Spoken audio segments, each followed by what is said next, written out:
ਆਪਾਂ ਕੱਲ ਗੱਲ ਕੀਤੀ ਸੀਗੀ ਨਾ ਵੀ ਜਿਹੜੇ ਪੁਆਇੰਟ ਅਸੀਂ ਨੋਟ ਕੀਤੇ ਹੋ ਆ ਉਹਨਾਂ ਵਾਸਤੇ ਥੋੜਾ ਰਿਵੀਜ਼ਨ ਕਰੀਏ। ਕੱਲ ਗੱਲ ਹੋਈ ਸੀਗੀ ਵੀ ਧਰਮ ਕੀ ਹੈ ਤੇ ਅੱਜ ਗੱਲ ਕਰਦੇ ਆ ਵੀ ਹੁਕਮ ਕੀ ਹੈ। ਤੇ ਕਿਸੇ ਨੇ ਕੋਈ ਜਵਾਬ ਦੇਣਾ ਹੋਵੇ ਤਾਂ ਉਹ ਤੁਸੀਂ ਦੇ ਸਕਦੇ ਆ। ਆਪਣੇ ਦਵਿੰਦਰ ਸਿੰਘ ਤੂੰ ਸਭ ਤੋਂ ਪਹਿਲਾਂ ਕਹਿੰਦੇ ਜੀ। ਹਾਂਜੀ, ਤੁਸੀਂ ਕਰੋ ਗੱਲ ਜੀ। ਇਹ ਪਰਮਾਤਮਾ ਵੱਲੋਂ ਇੱਕ ਸਿਸਟਮ ਕਾਇਮ ਕੀਤਾ ਗਿਆ। ਵੈਰੀ ਗੁੱਡ, ਥੈਂਕ ਯੂ ਜੀ। ਸਿਸਟਮ ਹਾਂਜੀ, ਹੁਕਮ ਦਾ ਹੈਗਾ ਜੀ ਵੀ ਸਿਸਟਮ ਹੈ, ਕੁਦਰਤ ਦਾ ਜਿਹੜਾ ਕਾਨੂੰਨ ਆ ਉਹਦੇ ਵਿੱਚ ਜੋ ਚੱਲ ਰਿਹਾ ਹੈ ਨਾ ਉਹਦਾ ਸਿਸਟਮ ਚੱਲ ਰਿਹਾ ਹੈ। ਸਾਰੇ ਆਪਾਂ ਉਹਦੇ ਅੰਦਰ ਹੀ ਆ ਤੇ ਇਹ ਹੀ ਹੁਕਮ ਹੈ ਜੀ। ਮੈਨੂੰ ਵੀ ਕਲੀਅਰ ਕਰਨਾ ਸੀਗਾ ਇਹ। ਹੁਣ ਤੁਸੀਂ ਹੁਕਮ ਦਾ ਕਿਹਾ ਨਾ ਵੀ ਕੁਦਰਤ ਦਾ ਨਿਯਮ ਹੈਗਾ ਤੇ ਧਰਮ ਰਾਜ ਦਾ ਵੀ ਉਹੀ ਦੱਸਿਆ ਹੋਇਆ ਕੁਦਰਤ ਦਾ ਬਜਵਾਨ ਨਿਯਮ। ਮੈਂ ਚਾਹੁੰਦੀ ਹਾਂ ਕਿ ਕਿਸੇ ਨੂੰ ਅਗਰ ਥੋੜਾ ਐਕਸਪਲੇਨ ਕਰ ਸਕੇ। ਠੀਕ ਹੈ ਜੀ, ਚਲੋ ਪਹਿਲਾਂ ਆਪਾਂ ਆਪਣੀ ਕਲਾਸ ਦੇ ਵਿੱਚ ਹੀ ਕਰਾਂਗੇ, ਫਿਰ ਬਾਅਦ ਦੇ ਵਿੱਚ ਆਪਾਂ ਗਿਆਨੀ ਜੀ ਨੂੰ ਪੁੱਛ ਲਵਾਂਗੇ। ਉਹ ਵੀ ਸਾਡੇ ਨਾਲ ਆ ਗਏ ਆ ਜੀ। ਆਪਾਂ ਫਤਿਹ ਬੁਲਾ ਲਈਏ ਉਹਨਾਂ ਨੂੰ ਪਹਿਲਾਂ ਜੀ। ਗਿਆਨੀ ਜੀ, ਵਾਹਿਗੁਰੂ ਜੀ ਕਾ ਖਾਲਸਾ, ਵਾਹਿਗੁਰੂ ਜੀ ਕੀ ਫਤਿਹ। ਵਾਹਿਗੁਰੂ ਜੀ ਕਾ ਖਾਲਸਾ, ਵਾਹਿਗੁਰੂ ਜੀ ਕੀ ਫਤਿਹ। ਵਾਹਿਗੁਰੂ ਜੀ ਕੀ ਫਤਿਹ। ਠੀਕ ਹੈ ਜੀ। ਨਹੀਂ ਠੀਕ ਹੈ ਜੀ। ਆਪਣੇ ਜਗਜੀਤ ਕੌਰ ਜੀ, ਤੁਹਾਡਾ ਬਿਲਕੁਲ ਵੈਲਿਡ ਆ ਉਹ ਜਿਹੜੀ ਤੁਸੀਂ ਗੱਲ ਕਹੀ ਆ। ਦੋਵੇਂ ਸੇਮ ਹੀ ਆ। ਹੋ ਸਕਦਾ ਫਿਰ ਉਹ ਸੇਮ ਦੇ ਵਿੱਚ ਹੀ ਆਉਂਦੇ ਕਿਉਂਕਿ ਧਰਮਰਾਜ ਕਿਤੇ ਬੈਠਾ ਤਾਂ ਹੈ ਨਹੀਂ, ਜਿਹਦਾ ਨਾਂ ਕਿਤੇ ਹੈਗਾ ਹੀ ਐਕਚੁਅਲੀ। ਜੋ ਸਾਨੂੰ ਦੱਸਿਆ ਗਿਆ ਸੀ ਧਰਮਰਾਜ ਬਾਰੇ, ਇਹ ਤੋਂ ਜਦੋਂ ਮਰਨ ਦੇ ਬਾਅਦ ਜਦੋਂ ਧਰਮਰਾਜ ਦੇ ਮੋਹਰੇ ਜਾ ਕੇ ਬੈਠਣਾ ਤਾਂ ਉਹਨੇ ਲੇਖਾ ਕੱਢ ਲੈਣਾ ਹੈ ਜੀ। ਤੇ ਉਹਦੇ ਮੁਤਾਬਕ ਤੁਹਾਨੂੰ ਗਾਹਾਂ ਤੇ ਕੋਈ ਨਰਕ ਜਾਂ ਸਵਰਗ ਦੇ ਵਿੱਚ ਭੇਜਣਾ। ਇਹ ਜਿਹੜੀ ਪੁਰਾਣੀ ਮਨੌਤ ਹੈਗੀ ਆ ਉਹ ਆਪਣਾ ਮਤਲਬ ਮੇਕ ਸ਼ੋਰ ਕਰਨਾ ਵੀ ਸਾਡੀ ਉਹ ਮਨੌਤ ਨਾ ਰਹੇ, ਕਿਉਂਕਿ ਏਦਾਂ ਹੈ ਨਹੀਂ। ਪਰ ਆਪਣੀ ਆਪਣੀ ਰਾਏ ਜ਼ਰੂਰ ਤੁਸੀਂ ਦੇਣੀ। ਤੁਸੀਂ ਏਦਾਂ ਫੀਲ ਕਰਦੇ ਆ ਕਿ ਗਾਹਾਂ ਧਰਮਰਾਜ ਬੈਠਾ ਉਹਨੇ ਲੇਖਾ ਮੰਗਣਾ ਜਾਂ ਇੱਥੇ ਹੀ ਲੇਖਾ ਹੁੰਦਾ ਆਪਣੀ ਐਸ ਜ਼ਿੰਦਗੀ ਦੇ ਵਿੱਚ ਹੀ। ਇਹ ਆਪਾਂ ਮਤਲਬ ਦਿਮਾਗ ਦੇ ਵਿੱਚ ਰੱਖਣੀ ਹੈ। ਕਿਸੇ ਨੇ ਕੋਈ ਕੌਮੈਂਟ ਦੇਣਾ ਹੋਵੇ ਤਾਂ ਜ਼ਰੂਰ ਦੇ ਦਿਓ। ਹਰਦੀਪ ਸਿੰਘ ਭੋਗਲ ਸਾਹਿਬ। ਵਾਹਿਗੁਰੂ ਜੀ ਕਾ ਖਾਲਸਾ, ਵਾਹਿਗੁਰੂ ਜੀ ਕੀ ਫਤਿਹ ਜੀ। ਕਿੱਦਾਂ ਭਾਈ ਸਾਹਿਬ ਜੀ? ਅੱਜ ਕੱਲ੍ਹ ਧਰਮਰਾਜ ਵੀ ਨਾ ਵਹੀ ਨਹੀਂ ਕੱਢਦਾ, ਲੈਪਟਾਪ ਕੱਢ ਕੇ ਬਹਿ ਜਾਂਦਾ। ਕੀ ਫੜਦਾ ਜੀ? ਮੈਂ ਕਿਹਾ ਲੈਪਟਾਪ ਕੱਢ ਕੇ ਬਹਿ ਜਾਂਦਾ, ਸਾਰੀ CCTV ਦਿਖਾ ਦਿੰਦਾ ਤੁਹਾਨੂੰ। ਲੈਪਟਾਪ ਕੱਢ। ਅੱਛਾ ਜੀ, ਅੱਛਾ। ਹਾਂ, ਇਹ ਗੱਲ ਤੁਹਾਡੀ ਬਿਲਕੁਲ ਸਹੀ ਹੈ ਜੀ। ਤੁਸੀਂ ਬਿਲਕੁਲ ਸਹੀ ਗੱਲ ਆ। ਧਰਮਰਾਜ ਦਾ ਇੱਥੇ ਕੋਰਟ ਦੇ ਵਿੱਚ ਜਦੋਂ ਫੈਸਲਾ ਹੁੰਦਾ ਉਸ ਵੇਲੇ ਕਿਸੇ ਨੂੰ ਪੁੱਛਣ ਨਹੀਂ ਜਾਂਦੇ। ਉਹ ਕਹਿੰਦੇ ਬਟਨ ਦੱਬ ਦਿਓ, ਇਹਦਾ ਪਤਾ ਲੱਗ ਜਾਣਾ ਵੀ ਚੋਰੀ ਕਰਨ ਗਿਆ ਸੀ। ਹਾਂਜੀ, ਉੱਥੇ ਵਕੀਲ ਵੀ ਹੱਥ ਖੜੇ ਕਰ ਜਾਂਦਾ, ਤੂੰ ਤਾਂ ਮੈਨੂੰ ਦੱਸਿਆ ਹੀ ਨਹੀਂ ਜਾਂਦਾ ਚੋਰੀ ਉਹ ਕੱਢ ਲਈ ਤੁਹਾਡੀ, ਫਿਰ ਮੈਂ ਹੁਣ ਤੈਨੂੰ ਕਿੱਦਾਂ ਬਚਾਵਾਂ। ਹਾਂਜੀ, ਬਾਕੀ ਏਦਾਂ ਨਾ ਹੁਕਮ ਜਿਹੜਾ ਆ ਇਹ ਸਿਰਫ ਨਿਯਮ ਜਿਹੜਾ ਬਣਿਆ ਉਹੀ ਹੈ। ਜਿੱਦਾਂ ਸਿਸਟਮ ਕਹਿ ਲਓ, ਨਿਯਮ ਕਹਿ ਲਓ, ਇੱਕ ਗੱਲ ਆ। ਤੇ ਫਿਰ ਜਿਹੜਾ ਕੁਛ ਹੋਣਾ ਉਹ ਹੋ ਹੀ ਜਾਣਾ। ਏਦਾਂ ਨਹੀਂ ਹੈਗਾ ਪਰ ਉਸ ਤੋਂ ਉਲਟ ਨਹੀਂ ਕੁਛ ਹੋਣਾ ਹੈਗਾ। ਹਾਂਜੀ, ਗਿਆਨੀ ਜੀ ਸਹੀ ਸਿਖਾਉਂਦੇ ਹੈਗੇ, ਬਿਲਕੁਲ ਠੀਕ ਕਰ ਰਹੇ ਆ। ਥੈਂਕ ਯੂ ਜੀ, ਥੈਂਕ ਯੂ। ਪਰ ਆਪਣੀ ਮਨੌਤ ਜਿਹੜੀ ਪਹਿਲਾਂ ਏਦਾਂ ਸੀਗੀ ਨਾ ਜੀ, ਉਹਦੇ ਵਿੱਚ ਧਰਮਰਾਜ ਦੀ ਜਿਹੜੀ ਡੈਫੀਨੇਸ਼ਨ ਸੀ ਉਹ ਇਹ ਸੀਗੀ ਨਾ। ਹਾਂਜੀ, ਮਰਨ ਤੋਂ ਬਾਅਦ ਹੀ ਤੁਸੀਂ ਜਾਣਾ। ਗੁਰੂ ਸਾਹਿਬ ਨੇ ਸਭ ਕੁਛ ਦੱਸਿਆ, ਏਦਾਂ ਨਹੀਂ ਹੈਗਾ। ਪਰ ਜਾਨੀ ਉਹਨਾਂ ਨੇ ਲਫ਼ਜ਼ ਉਹੀ ਰੱਖੇ ਆ, ਉਹਨਾਂ ਦੀ ਡੈਫੀਨੇਸ਼ਨ ਚੇਂਜ ਕੀਤੀ ਹੋਈ ਆ। ਐਕਚੁਅਲੀ ਉਹਨਾਂ ਦੀ ਜਿਹੜੀ ਸਾਨੂੰ ਗਾਹਾਂ ਉਹਦਾ ਅਰਥ ਕਰਕੇ ਦੱਸੇ ਸੀਗੇ ਨਾ, ਉਹਨਾਂ ਨੂੰ ਉਹ ਗਲਤ ਹੋ ਗਏ ਆ। ਜਿੱਥੇ ਇੱਕ ਜਗ੍ਹਾ ਹੁੰਦਾ ਨਾ ਧਰਮਰਾਜ ਜਦ ਲੇਖਾ ਮੰਗੇ ਕਿਆ ਮੁੱਖ ਲੈ ਕੇ ਜਾਵਾਂਗੇ, ਇਹਦਾ ਮਤਲਬ ਤੁਸੀਂ ਜਾਣਾ ਕਿਤੇ ਹਨਾ, ਉੱਥੇ ਤੁਹਾਡਾ ਫੈਸਲਾ ਹੋਣਾ। ਹੁਣ ਉਹ ਜਿਹੜਾ ਕਨਸੈਪਟ ਸੀਗਾ ਨਾ ਉਹਨੂੰ ਮਤਲਬ ਜਿੱਦਾਂ ਦੱਸਣਾ ਚਾਹੀਦਾ ਸੀ ਉੱਦਾਂ ਨਹੀਂ ਦੱਸਿਆ ਗਿਆ, ਤਾਂ ਉਹ ਸਾਨੂੰ ਪੱਲੇ ਸਾਡੇ ਹਾਂ ਪਾਤੀ ਆ ਗੱਲ। ਤੇ ਆਪਣੀ ਜ਼ਿੰਦਗੀ ਨੂੰ ਆਪਣਾ ਸਵਾਰਨ ਦੀ ਬਜਾਏ ਆਪਾਂ ਗਾਹਾਂ ਦਾ ਧਿਆਨ ਕਰੀ ਜਾਂਦੇ ਵੀ ਜੋ ਵੀ ਸਾਨੂੰ ਦੱਸਿਆ ਗਿਆ ਉਹਦੇ ਤੇ ਜ਼ਿਆਦਾ ਜ਼ੋਰ ਦਿੱਤਾ ਗਿਆ। ਤਾਂ ਜਿਹੜਾ ਤੁਹਾਡਾ ਐਕਚੁਅਲੀ ਇੱਥੇ ਲਿਵਿੰਗ ਤੁਹਾਡੇ ਫਰਜ਼ ਸੀਗੇ ਉਹਨਾਂ ਨੂੰ ਪੂਰਾ ਕਰਨ ਦੀ ਬਜਾਏ ਤਾਂ ਤੁਸੀਂ ਗਾਹਾਂ ਦਾ ਸੋਚੀ ਜਾਂਦੇ ਆ, ਉਹਦੇ ਵਿੱਚ ਉਲਝ ਕੇ ਰਹਿ ਗਏ ਆ ਮੇਰੇ ਖਿਆਲ ਦੇ ਵਿੱਚ। ਮੇਰਾ ਇੰਪੋਰਟੈਂਟ ਕੁਐਸਚਨ ਹੈਗਾ। ਹਾਂਜੀ ਵੀਰ ਜੀ, ਮੈਂ ਧਰਮਰਾਜ ਬਾਰੇ ਮੈਂ ਥੋੜਾ ਜਿਹਾ ਗਿਆਨੀ ਜੀ ਇੱਕ ਸੌਰੀ ਗਿਆਨੀ ਜੀ ਇੱਕ ਸਕਿੰਟ ਆਪਣੇ ਹਰਦੀਪ ਸਿੰਘ ਜੀ ਨੂੰ ਗੱਲ ਕਰ ਲੈਣ ਦਿਓ, ਫਿਰ ਮੈਂ ਤੁਹਾਡੇ ਕੋਲ ਆਉਣਾ। ਹਾਂਜੀ, ਨਹੀਂ ਮੈਂ ਇਹੀ ਕਹਿ ਰਿਹਾ ਹੈਗਾ ਕਿ ਆਪਾਂ ਜਦ ਕਹਿੰਦੇ ਵੀ ਜਦੋਂ ਇਨਸਾਨ ਮਰ ਜਾਂਦਾ ਹੈਗਾ ਤਾਂ ਤੱਤ ਮਿਲ ਜਾਂਦੇ ਆ, ਠੀਕ ਆ ਹੈ ਨਾ। ਮੈਂ ਇਹ ਬਿਲਕੁਲ ਹੱਕ ਚਾਹੀਦੇ, ਪਰ ਜਿਹੜਾ ਆਪਣੇ ਅੰਦਰ ਜਿਹੜਾ ਬੋਲਦਾ ਆ, ਜਿਹੜਾ ਸਾਰਾ ਕੁਛ ਕਰਾਉਂਦਾ ਆ, ਉਹਦਾ ਕੀ ਬਣਦਾ ਉਹ ਨਹੀਂ ਕੋਈ ਦੱਸਦਾ ਹੈ ਕਦੀ ਵੀ, ਹੈ ਨਾ। ਉਹ ਕਿਸੇ ਨੂੰ ਪਤਾ ਹੀ ਨਹੀਂ ਹੈ, ਦੀ ਅੰਸ਼ ਹੈਗੀ ਹੈ ਨਾ, ਉਹ ਕਿਸੇ ਨੂੰ ਨਹੀਂ ਪਤਾ। ਕੋਈ ਗੱਲ ਨਹੀਂ ਜੀ, ਅਸੀਂ ਪਤਾ ਕਰਦੇ ਹਾਂ ਜੀ। ਹੁਣ ਸਾਡੇ ਕੋਲ ਗਿਆਨੀ ਜੀ ਹੈਗੇ ਆ, ਆਪਾਂ ਉਹਨਾਂ ਗਿਆਨੀ ਜੀ ਕੋਲ ਚੱਲਦੇ ਆ ਜੀ, ਤੇ ਤੁਸੀਂ ਸੁਣ ਲਓ ਉਹ ਕੁਛ ਕਹਿਣਾ ਚਾਹੁੰਦੇ ਆ। ਹਾਂਜੀ ਗਿਆਨੀ ਜੀ। ਹਾਂਜੀ, ਧਰਮਰਾਜ ਬਾਰੇ ਜੋ ਮਹਾਨ ਕੋਸ਼ ਦੇ ਵਿੱਚ ਲਿਖਿਆ ਮੈਂ ਤੁਹਾਨੂੰ ਸਾਰਿਆਂ ਨੂੰ ਪੜ੍ਹ ਕੇ ਸੁਣਾ ਰਿਹਾ। ਧਰਮਰਾਏ ਸ਼ਬਦ ਹੈਗਾ ਸੰਗਿਆ ਨਾਉਨ, ਇਹਦਾ ਇੱਕ ਅਰਥ ਹੈਗਾ ਧਰਮ ਦੀ ਪਾਲਣ ਕਰਨ ਵਾਲਾ ਰਾਜਾ, ਧਰਮ ਦਾ ਪਾਲਣ ਕਰਨ ਵਾਲਾ ਰਾਜਾ। ਦੂਜਾ ਇਹਦਾ ਅਰਥ ਹੈਗਾ ਕਰਤਾਰ, ਵਾਹਿਗੁਰੂ। ਸੌਰੀ ਜੀ, ਸੌਰੀ, ਉਧਰੋਂ ਆਵਾਜ਼ ਆ ਰਹੀ, ਮੈਂ ਮਿਊਟ ਕਰਤਾ। ਹਾਂਜੀ, ਕਰੋ ਗੱਲ। ਹਾਂਜੀ, ਧਰਮ ਰਾਏ ਸੰਗਿਆ ਹੈਗਾ ਨਾਉਨ, ਧਰਮ ਦਾ ਪਾਲਣ ਕਰਨ ਵਾਲਾ ਰਾਜਾ। ਦੂਜਾ ਇਹਦਾ ਅਰਥ ਹੈਗਾ ਕਰਤਾਰ। ਤੀਜਾ ਅਰਥ ਹੈਗਾ ਧਰਮਰਾਜ, ਜਿਹਦੀ ਬਾਰੇ ਅਸੀਂ ਗੱਲ ਕਰ ਰਹੇ ਹਾਂ। ਧਰਮ ਰਾਏ ਕਹਾ ਕਰੇਗਾ ਜੋ ਫਾਟਿਓ ਸਗਰੋਂ ਲੇਖਾ। ਸੰਸਕ੍ਰਿਤ ਗ੍ਰੰਥਾਂ ਦੇ ਵਿੱਚ ਯਮ ਔਰ ਯਮਰਾਜ, ਧਰਮਰਾਜ ਇੱਕੋ ਹੀ ਹੈ। ਯਮ ਔਰ ਧਰਮਰਾਜ ਇੱਕੋ ਹੀ ਉਹਦੇ ਨਾਮ ਨੇ। ਜੋ ਧਰਮਰਾਜ ਹੈ ਇਹਦੀ ਉਤਪਤੀ ਸੰਗਿਆ ਦੇ ਗਰਭ ਤੋਂ ਹੋਈ ਹੈ। ਮਤਲਬ ਧਰਮਰਾਜ ਦੀ ਮਾਂ ਦਾ ਨਾਮ ਹੈ ਸੰਗਿਆ ਔਰ ਸੂਰਜ ਦੁਆਰਾ ਲਿਖੀ ਹੈ। ਇਸ ਦੀ ਉਤਪਤੀ ਸੰਗਿਆ ਤੋਂ ਸੂਰਜ ਦੁਆਰਾ ਹੋਈ ਹੈ, ਯਾਨੀ ਇਹਦਾ ਪਿਓ ਸੂਰਜ ਹੈਗਾ ਔਰ ਮਾਂ ਸੰਗਿਆ ਹੈ। ਤੇ ਯਮੀ ਵੀ ਆਪਣੇ ਭਰਾ ਦੇ ਨਾਲ ਉਸੇ ਸਮੇਂ ਜੰਮੀ ਸੀ, ਯਾਨੀ ਧਰਮਰਾਜ ਔਰ ਯਮੀ ਇਹ ਦੋਵੇਂ ਜੋੜੇ ਭੈਣ ਭਰਾ ਨੇ। ਧਰਮਰਾਜ ਦੀ ਪੁਰੀ ਦਾ ਨਾਮ ਸੰਯਮਨੀ ਹੈਗਾ, ਸੰਯਮਨੀ। ਉਹਦੇ ਮਹਿਲ ਦਾ ਨਾਮ ਕਾਲੀਚੀ ਹੈਗਾ, ਕਾਲੀਚੀ। ਤੇ ਉਹਦੇ ਸਿੰਘਾਸਨ ਦਾ ਨਾਮ ਹੈਗਾ ਵਿਚਾਰਭੂ।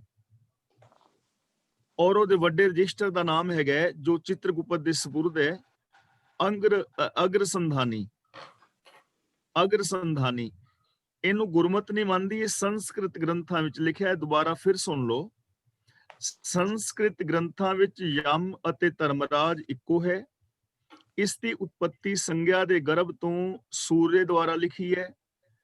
ਔਰ ਯਮੀ ਵੀ ਆਪਣੇ ਭਾਈ ਨਾਲ ਉਸੇ ਸਮੇਂ ਜੰਮੀ ਸੀ, ਅਰਥਾਤ ਯਮ ਔਰ ਯਮੀ ਦੋਵੇਂ ਜੋੜੇ ਭੈਣ ਭਰਾ ਨੇ। ਧਰਮਰਾਜ ਦੀ ਪੁਰੀ ਦਾ ਨਾਮ ਸੰਯਮਨੀ, ਉਹਦੇ ਮਹਿਲ ਦਾ ਨਾਮ ਕਾਲੀਚੀ ਔਰ ਉਹਦੇ ਸਿੰਘਾਸਨ ਦਾ ਨਾਮ ਵਿਚਾਰਭੂ ਔਰ ਵੱਡੇ ਭਾਰੀ ਰਜਿਸਟਰ ਦਾ ਨਾਮ ਜੋ ਚਿਤਰਗੁਪਤ ਦੇ ਸਪੁਰਦ ਹੈ, ਅਗਰ ਸੰਧਾਨੀ ਹੈ। ਇਹ ਜੋ ਕੁਛ ਲਿਖਿਆ ਇਹ ਸੰਸਕ੍ਰਿਤ ਗ੍ਰੰਥਾਂ ਵਿੱਚ ਲਿਖਿਆ ਹੋਇਆ। ਹੁਣ ਜੇ ਅਸੀਂ ਇਸ ਚੀਜ਼ ਨੂੰ ਮੰਨ ਲਈਏ ਕਿ ਧਰਮਰਾਜ ਇਹ ਹੈ, ਤਾਂ ਦੇਖੋ ਸੂਰਜ ਜਿਹੜਾ ਹੈ ਉਹ ਕਿਸੇ ਇੱਕ ਦਾ ਪਿਓ ਬਣ ਸਕਦਾ ਹੈ। ਇਹਦਾ ਜਿਹੜਾ ਮਤਲਬ ਜਿਵੇਂ ਉਹਦੀ ਮਾਤਾ ਦਾ ਨਾਮ ਲਿਖਿਆ ਹੈ, ਤੇ ਕੀ ਸੂਰਜ ਬਣ ਸਕਦਾ ਹੈ ਕਿਸੇ ਉਹਦਾ ਪਿਓ? ਇਹ ਸਾਨੂੰ ਨਾ ਸੋਚਣੇ ਪੈਣਗੇ ਔਰ ਇਹਨਾਂ ਦੇ ਉੱਤਰ ਜਿਹੜੇ ਨੇ ਸਾਨੂੰ ਦੇਣੇ ਪੈਣਗੇ। ਤੇ ਇਸ ਕਰਕੇ ਇਹ ਮਨੌਤ ਹੈ ਸਿਰਫ ਧਰਮਰਾਜ ਆਦਿਕ ਦੀ ਸੰਸਕ੍ਰਿਤ ਗ੍ਰੰਥਾਂ ਦੀ, ਗੁਰਮਤ ਇਹਨੂੰ ਨਹੀਂ ਮੰਨਦੀ। ਜਿਹੜਾ 52ਵਾਂ ਨਿਯਮ ਹੈ, ਜਿਵੇਂ ਭੈਣ ਜੀ ਕਹਿ ਰਹੇ ਸਨ ਵੀ 52ਵਾਂ ਨਿਯਮ, ਦੇਖੋ ਇਹ ਕਿਵੇਂ ਸਾਡੇ ਫੈਸਲੇ ਕਰਦਾ ਹੈ। ਇਹ ਚੀਜ਼ ਸਮਝਣ ਵਾਲੀ ਹੈ। ਐਸੇ ਜਨਮ ਦੇ ਵਿੱਚ ਜਿਵੇਂ ਆਪਾਂ ਪਹਿਲਾਂ ਵੀ ਕਈ ਵਾਰ ਵਿਚਾਰ ਕੀਤੀ, ਧਰਮਰਾਜ ਨੂੰ ਤੁਸੀਂ ਹੁਣ ਇਹ ਲੈ ਕੇ ਸਮਝੋ ਕਿ ਇੱਕ 52ਵਾਂ ਨਿਯਮ, ਕੁਦਰਤ ਦਾ ਲਾ ਆਫ ਨੇਚਰ ਕਹਿ ਲਓ ਜਾਂ ਨਿਯਮ ਕਹਿ ਲਓ, ਸਿਸਟਮ ਵੀ ਕਹਿ ਸਕਦੇ ਹੋ। ਅਸੀਂ ਸਾਰੇ ਭੈਣ ਭਰਾ ਹੁਣ ਬੜੇ ਪ੍ਰੇਮ ਦੇ ਨਾਲ ਬੈਠੇ ਹਾਂ, ਅਸੀਂ 40 ਜਣੇ ਹਾਂ ਔਰ ਅਸੀਂ ਸਾਰੇ ਖੁਸ਼ ਹਾਂ। ਮੰਨ ਲਓ ਕਿ ਵੀਰ ਦਵਿੰਦਰ ਸਿੰਘ ਜੀ ਤੂਰ ਮੇਰੇ ਸਾਹਮਣੇ ਨੇ, ਇਹਨਾਂ ਨੂੰ ਵੇਖ ਕੇ ਮੇਰੇ ਮਨ ਦੇ ਵਿੱਚ ਈਰਖਾ ਪੈਦਾ ਹੋ ਗਈ। ਸਪੋਜ਼ ਹੋਈ ਨਹੀਂ, ਮਤੇ ਸਮਝ ਲਓ, ਸਪੋਜ਼ ਕਿ ਈਰਖਾ ਪੈਦਾ ਹੋ ਗਈ। ਤਾਂ ਹੁਣ ਜਿਹੜਾ 52ਵਾਂ ਨਿਯਮ ਹੈ ਕੁਦਰਤ ਦਾ, ਜਿਹਨੂੰ ਧਰਮਰਾਜ ਗੁਰੂ ਜੀ ਕਹਿੰਦੇ ਨੇ 52ਵਾਂ ਨਿਯਮ ਸਿਸਟਮ, ਉਹਨੇ ਮੇਰੀ ਖੁਸ਼ੀ ਨੂੰ ਖਤਮ ਕਰ ਦਿੱਤਾ। ਨਾਲ ਦੇ ਨਾਲ ਈਰਖਾ ਪੈਦਾ ਹੁੰਦਿਆਂ ਹੀ ਮੇਰੇ ਅੰਦਰ ਸੜਨ ਪੈਦਾ ਹੋ ਗਈ। ਹੁਣ ਬਾਕੀ ਸਾਰੇ ਖੁਸ਼ ਨੇ, ਮੈਂ ਅੰਦਰੇ ਅੰਦਰ ਸੜ ਰਿਹਾ ਵਾਂ। ਧਰਮਰਾਜ ਨੇ ਮੈਨੂੰ ਸਜ਼ਾ ਦੇ ਦਿੱਤੀ, ਇਹਦਾ ਫਲ ਦੇ ਦਿੱਤਾ। ਕਿੰਨੇ? ਜੋ ਕੁਦਰਤ ਦਾ 52ਵਾਂ ਨਿਯਮ ਹੈ। ਤੇ ਜੇਕਰ ਹੁਣ ਮੰਨ ਲਓ ਮੈਂ ਅੰਦਰੇ ਅੰਦਰ ਸੜ ਰਿਹਾ, ਤੇ ਜੇ ਮੈਂ ਵੀਰ ਦਵਿੰਦਰ ਸਿੰਘ ਜੀ ਦੇ ਨਾਲ ਪ੍ਰੇਮ ਪੈਦਾ ਕਰ ਲਵਾਂ ਆਪਣੇ ਅੰਦਰ, ਤਾਂ ਕੁਦਰਤ ਦਾ ਜੋ 52ਵਾਂ ਨਿਯਮ ਹੈ ਉਹਨੇ ਮੈਨੂੰ ਅੰਦਰੋਂ ਗਦਗਦ ਕਰਤਾ, ਮੈਨੂੰ ਅੰਦਰੋਂ ਖੁਸ਼ ਕਰਤਾ, ਨਾਲ ਦੇ ਨਾਲ ਮੈਨੂੰ ਉਹਦਾ ਚੰਗਾ ਫਲ ਮਿਲ ਗਿਆ। ਤਾਂ ਐਵੇਂ ਹਰ ਪਲ ਅਸੀਂ ਵਾਚੇ ਜਾ ਰਹੇ ਹਾਂ। ਕੁਦਰਤ ਦਾ 52ਵਾਂ ਨਿਯਮ ਸਾਨੂੰ ਵਾਚ ਰਿਹਾ ਹੈ ਔਰ ਉਸ ਕੁਦਰਤ ਦੇ 52ਵੇਂ ਨਿਯਮ ਦੇ ਅੰਦਰ ਸਾਨੂੰ ਚੰਗੇ ਮੰਦੇ ਫਲ ਜਿਹੜੇ ਨੇ ਨਾਲ ਦੇ ਨਾਲ ਐਟ ਦੀ ਸਪੋਰਟ ਮਿਲੀ ਜਾ ਰਹੀ। ਇਹਦੇ ਬਾਰੇ ਕਿਸੇ ਦਾ ਕੋਈ ਸਵਾਲ ਹੋਏ ਤੇ ਕਰ ਸਕਦੇ ਹੋ। ਹਾਂਜੀ, ਕਿਸੇ ਨੇ ਗੱਲ ਕਰਦੇ ਆ ਵੀ ਉਹ ਜਿਹੜੀ ਅੰਦਰਲੀ ਚੀਜ਼ ਹੈ ਕਿੱਥੇ ਚਲੀ ਜਾਂਦੀ, ਆਪਾਂ ਉਹਦੀ ਗੱਲ ਕਰਦੇ ਜੋ ਭੂਗਲ ਜੀ ਕਹਿ ਰਹੇ ਸਨ ਵੀਰ ਜੀ। ਹਾਂਜੀ ਹਾਂਜੀ, ਬਿਲਕੁਲ ਜੀ। ਹਾਂਜੀ, ਜਿਹੜੀ ਗੱਲਬਾਤ ਕੀਤੀ ਗਈ ਹੈ ਜੀ, ਜੇ ਇਹਦੇ ਵਿੱਚ ਕਿਸੇ ਨੇ ਵੀ ਆਪਣਾ ਕੋਈ ਵਿਚਾਰ ਦੇਣਾ ਹੈ ਤਾਂ ਕੋਈ ਕੁਐਸਚਨ ਹੋਵੇ ਧਰਮਰਾਜ ਬਾਰੇ, ਤੁਸੀਂ ਸਵਾਲ ਹੁਣ ਪੁੱਛ ਸਕਦੇ ਆ, ਕਿਉਂਕਿ ਇਹ ਸਮਝਣ ਵਾਲੀ ਗੱਲ ਆ। ਕਿਉਂਕਿ ਹਿੰਦੂ ਗ੍ਰੰਥਾਂ ਦੇ ਵਿੱਚ ਜਿੱਦਾਂ ਗਿਆਨੀ ਜੀ ਨੇ ਦੱਸਿਆ ਵੀ ਆ, ਤੇ ਉਹਨਾਂ ਦੇ ਵਿੱਚ ਉਹਨਾਂ ਦੀ ਡੈਫੀਨੇਸ਼ਨ ਵੀ ਹੈਗੀ ਆ, ਤੇ ਉਹਨਾਂ ਦੇ ਕਿੰਤੂ ਪ੍ਰੰਤੂ ਜਿਹੜੇ ਤੁਸੀਂ ਕਰ ਸਕਦੇ ਆ, ਸਾਨੂੰ ਸਾਰਿਆਂ ਨੂੰ ਪਤਾ। ਪਰ ਇਹਦੇ ਨਾਲ ਨਾਲ ਜਿਹੜੀ ਗੁਰਬਾਣੀ ਆ ਉਹ ਨਹੀਂ ਮੰਨਦੀ ਇਹਨਾਂ ਚੀਜ਼ਾਂ ਨੂੰ, ਤੇ ਇਹਦੇ ਵਿੱਚ ਤੁਸੀਂ ਆਪਣਾ ਕੋਈ ਭੋਗਲ ਸਾਹਿਬ ਤੁਸੀਂ ਗੱਲ ਕਰਨਾ ਚਾਹੁੰਦੇ? ਹਾਂਜੀ ਮੈਂ ਸਿਰਫ ਚਿੱਤਰਗੁਪਤ ਬਾਰੇ ਦੱਸਣਾ ਹੈਗਾ ਕਿ ਚਿੱਤਰਗੁਪਤ ਜਿਹੜਾ ਨਾ ਸਾਡੇ ਕਰਮ ਜਾਂ ਸੰਸਕਾਰ ਹੁੰਦੇ ਆ, ਜੋ ਕਿ ਸਾਡਾ, ਜਿਸ ਤਰ੍ਹਾਂ ਗਿਆਨੀ ਹੁਣ ਦੱਸਿਆ ਹੀ ਹੈ ਕਿ ਜਿਸ ਤਰ੍ਹਾਂ ਦੇ ਆਪਾਂ ਕਰਮ ਕਰਦੇ ਹਾਂ, ਜੇ ਈਰਖਾ ਕਰਾਂਗੇ ਤਾਂ ਸਾਡਾ ਮਨ ਸੜੇਗਾ, ਜੇ ਅਸੀਂ ਪ੍ਰੇਮ ਕਰਾਂਗੇ ਤਾਂ ਮਨ ਖੜੇਗਾ। ਏਦਾਂ ਦੇ ਹੁੰਦੇ, ਇਹੀ ਚਿੱਤਰਗੁਪਤ ਹੁੰਦੇ ਆ, ਨਾਲ ਦੀ ਨਾਲ ਹੀ ਹਿਸਾਬ ਹੋ ਜਾਂਦਾ। ਠੀਕ ਹੈ ਜੀ, ਬਿਲਕੁਲ ਠੀਕ। ਹਾਂਜੀ, ਮੈਂ ਇੱਕ ਕੁਐਸਚਨ ਪੁੱਛਣਾ ਸੀ। ਹੁਣ ਜਿਸ ਤਰ੍ਹਾਂ ਜਿਹੜੇ ਕ੍ਰਿਮੀਨਲ ਹੁੰਦੇ ਆ ਕਿੰਨੇ, ਜਿੱਦਾਂ ਆਪਾਂ ਬਲਾਤਕਾਰ ਦੀ ਗੱਲ ਕਰ ਲਈਏ, ਜਿਹੜਾ ਰੀਸੈਂਟ ਕੇਸ ਸੀਗਾ, ਤੇ ਉਸ ਵਿਚਾਰੀ ਬੱਚੀ ਦਾ ਕੀ ਕਸੂਰ ਸੀ ਕਿ ਉਹਨੂੰ ਸਜ਼ਾ ਮਿਲੀ? ਤੇ ਦੇਖੋ, ਉਹਨੂੰ ਨਾ ਅਸੀਂ ਕਈ ਵਾਰੀ ਸਿਸਟਮ ਉਹਨੂੰ ਕਿਸਮਤ ਦੇ ਨਾਲ ਜੋੜ ਲੈਂਦੇ ਆ, ਕਿਸਮਤ ਦੇ ਨਾਲ। ਹੁਣ ਇਹ ਨਾ ਕਿਸਮਤ ਕਰਕੇ ਨਹੀਂ ਹੋਇਆ, ਇਹ ਮਾੜੇ ਸਿਸਟਮ ਕਰਕੇ ਹੋਇਆ। ਜਿਹੜੇ ਉਹ ਬੰਦੇ ਨੇ ਨਾ, ਜਿਹੜੀ 6 ਸਾਲ ਦੀ ਬੱਚੀ ਦੇ ਨਾਲ ਜੋ ਕੁਝ ਵੀ ਹੋਇਆ ਹੈ, ਜਾਂ ਚੋਰੀਆਂ ਵੀ ਵਿਚਾਰੀਆਂ ਹੁੰਦੀਆਂ ਨੇ, ਉਹ ਕ੍ਰਿਮੀਨਲ ਜਿਹੜੇ ਬੰਦੇ ਨੇ ਉਹਨਾਂ ਕਰਕੇ ਹੁੰਦਾ ਹੈ। ਤੇ ਉਹਦੀ ਸਜ਼ਾ ਜਿਹੜੀ ਇਹ ਸਿਸਟਮ ਦੇ ਵਿੱਚ ਜਿਹਦੇ ਨਾਲ ਵੀ ਹੋਏਗਾ ਉਹਨੂੰ ਭੁਗਤਣੀ ਪਵੇਗੀ। ਫਾਰ ਐਗਜ਼ਾਮਪਲ, ਆਪਾਂ ਹੁਣ ਬੈਠੇ ਆ ਤੇ ਇੱਥੇ ਭੂਚਾਲ ਆ ਜਾਂਦਾ ਹੈ, ਉਹ ਸਿਸਟਮ ਦੇ ਵਿੱਚ ਧਰਤੀ ਹਿੱਲੇਗੀ, ਤਾਂ ਜਿਹੜਾ ਵੀ ਉਸ ਸਿਸਟਮ ਦੇ ਅੰਦਰ ਆਏਗਾ ਉਹ ਮਕਾਨ ਗਿਰਨਗੇ।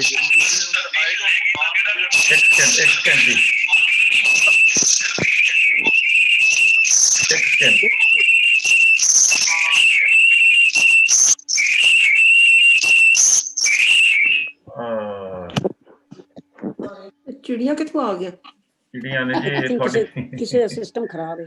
ਹਾਂਜੀ, ਇੰਟਰਫੇਰੈਂਸ ਆ ਗਈ ਸੀ ਕਾਫੀ। ਠੀਕ ਹੈ, ਹੁਣ ਇੱਕੋ ਹਟ ਗਈ ਹੈ ਜੀ। ਵੈਸੇ ਮੈਂ ਏਦਾਂ ਕਹਿ ਦਿੰਦਾ ਵੀ ਕੁਲਦੀਪ ਕੌਰ ਜੀ ਦੇ ਜੁਆਇਨ ਕਰਨ ਦੇ ਨਾਲ ਇਹ ਹੋਈ ਸੀਗੀ। ਹੁਣ ਠੀਕ ਹੈ ਜੀ ਕੁਲਦੀਪ ਕੌਰ ਜੀ, ਹੁਣ ਨਹੀਂ ਆਉਂਦੀ। ਇਹ ਜਿਹੜਾ ਨਾ, ਜਿਹੜਾ ਉਸ ਸਿਸਟਮ ਦੇ ਵਿੱਚ ਉਹਨਾਂ ਦੀ ਬੇਵਕੂਫੀ ਕਰਕੇ ਉਸ ਬੱਚੀ ਦੇ ਨਾਲ ਤਕਲੀਫ ਉਹਨੂੰ ਹੋਈ ਹੈ, ਬੱਚੀ ਦੀ ਕਿਸਮਤ ਕਰਕੇ ਨਹੀਂ, ਬੱਚੀ ਨਿਰਦੋਸ਼ ਹੈ। ਭੁਗਤਣ ਨੂੰ ਉਹਦੇ ਮਾਤਾ ਪਿਤਾ ਵੀ ਹੁਣ ਸਾਰੀ ਜ਼ਿੰਦਗੀ ਉਹਨਾਂ ਨੂੰ ਇਹ ਤੜਫਣਾ ਲੱਗੀ ਰਹੇਗੀ ਬੇਕਸੂਰ ਹੋ ਕੇ ਵੀ। ਉਹ ਨਾ ਭੈਣ ਏਦਾਂ ਹੁੰਦਾ, ਜਿਵੇਂ ਮੰਨ ਲਓ ਬਾਈ ਚਾਂਸ ਤੁਸੀਂ ਨਾ ਸੁੱਤੇ ਹੋ,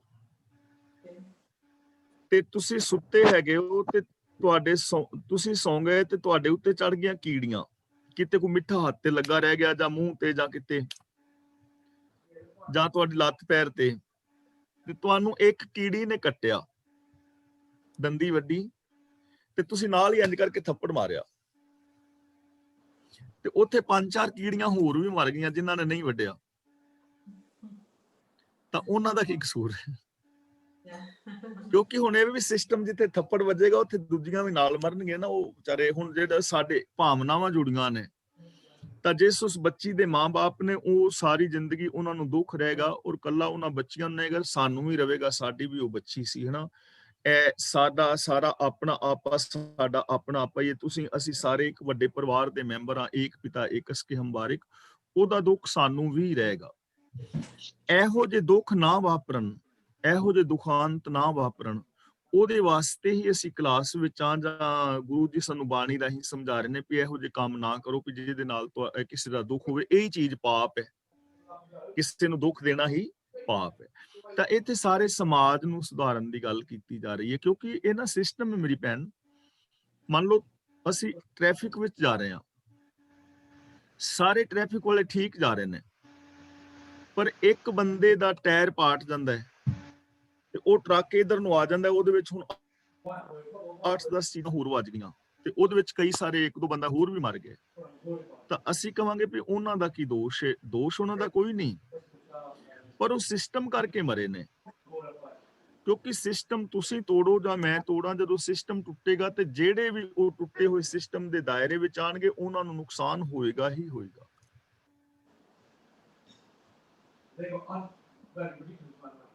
ਠੀਕ ਹੈ ਜੀ। ਇਹਦੇ ਬਾਰੇ ਨਾ ਤੁਸੀਂ ਇੰਜ ਕਰਨਾ ਹੈ ਕਿ ਮੇਰੀ ਗੱਲ ਨਾਲ ਐਵੇਂ ਹੀ ਸਹਿਮਤ ਨਹੀਂ ਹੋ ਜਾਣਾ ਕਿਸੇ ਨੇ ਵੀ। ਸਚਾਈ ਨੂੰ ਜ਼ਰੂਰ ਪਰਖਣਾ। ਜੇ ਮਨ ਨਹੀਂ ਮੰਨਦਾ ਤੇ ਤੁਸੀਂ ਆਪਣੇ ਵਿਚਾਰ ਦੇ ਸਕਦੇ ਹੋ, ਲੇਕਿਨ ਉਹ ਸਾਇੰਟੀਫਿਕਲੀ ਹੋਣ ਵਿਚਾਰ, ਯੂਨੀਵਰਸਲ ਟਰੂਥ ਨੂੰ ਬੇਸ ਬਣਾ ਕੇ।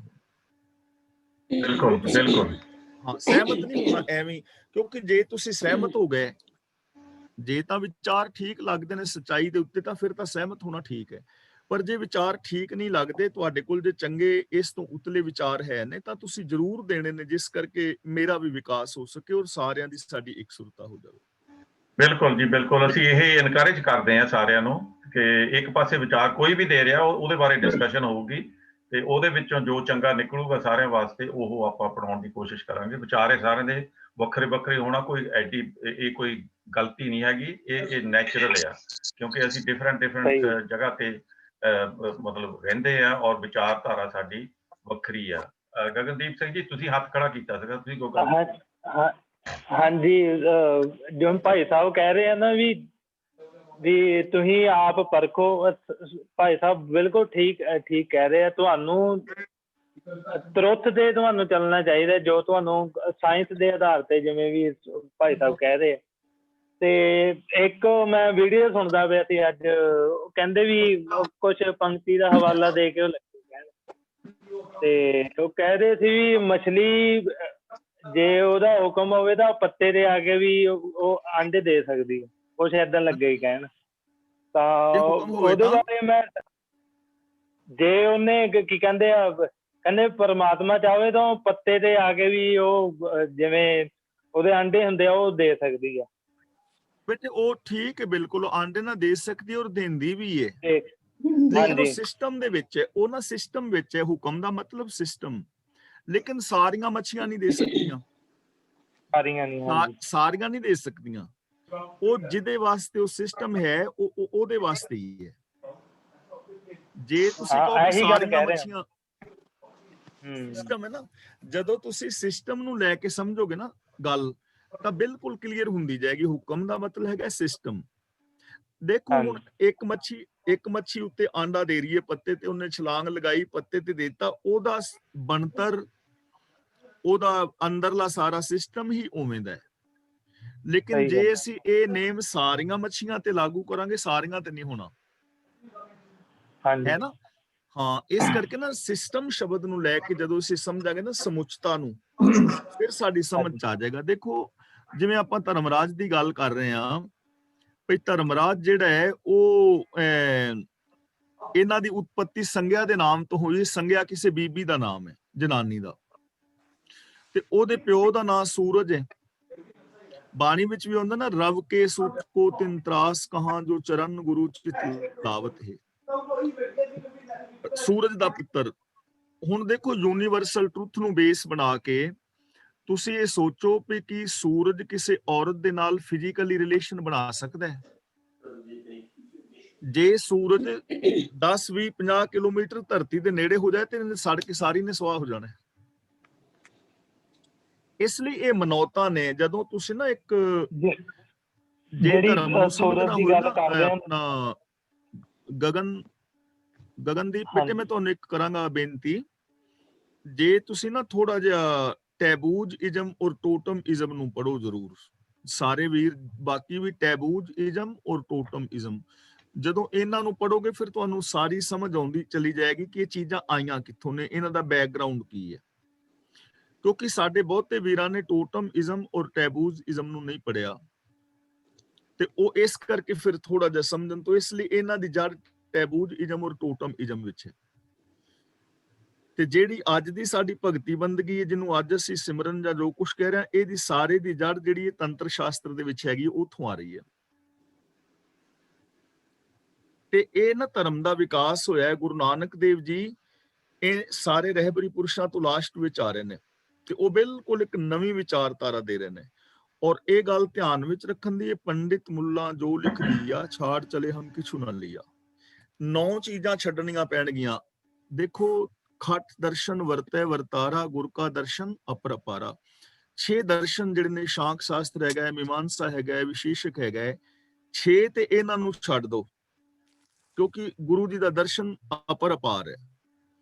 ਤੇ ਇੱਕ ਪੰਡਿਤ ਮੁੱਲਾ ਜੋ ਲਿਖ ਦਿਆ, 2 ਇਹ ਛੱਡ ਦੋ। ਇਹਨਾਂ 8 ਨੂੰ ਛੱਡੋ ਤੇ 9ਵੀਂ ਜਿਹੜੀ ਚੀਜ਼ ਹੈ ਨਾ ਉਹ ਗੁਰੂ ਨਾਨਕ ਦੇਵ ਦੀ ਹੈ।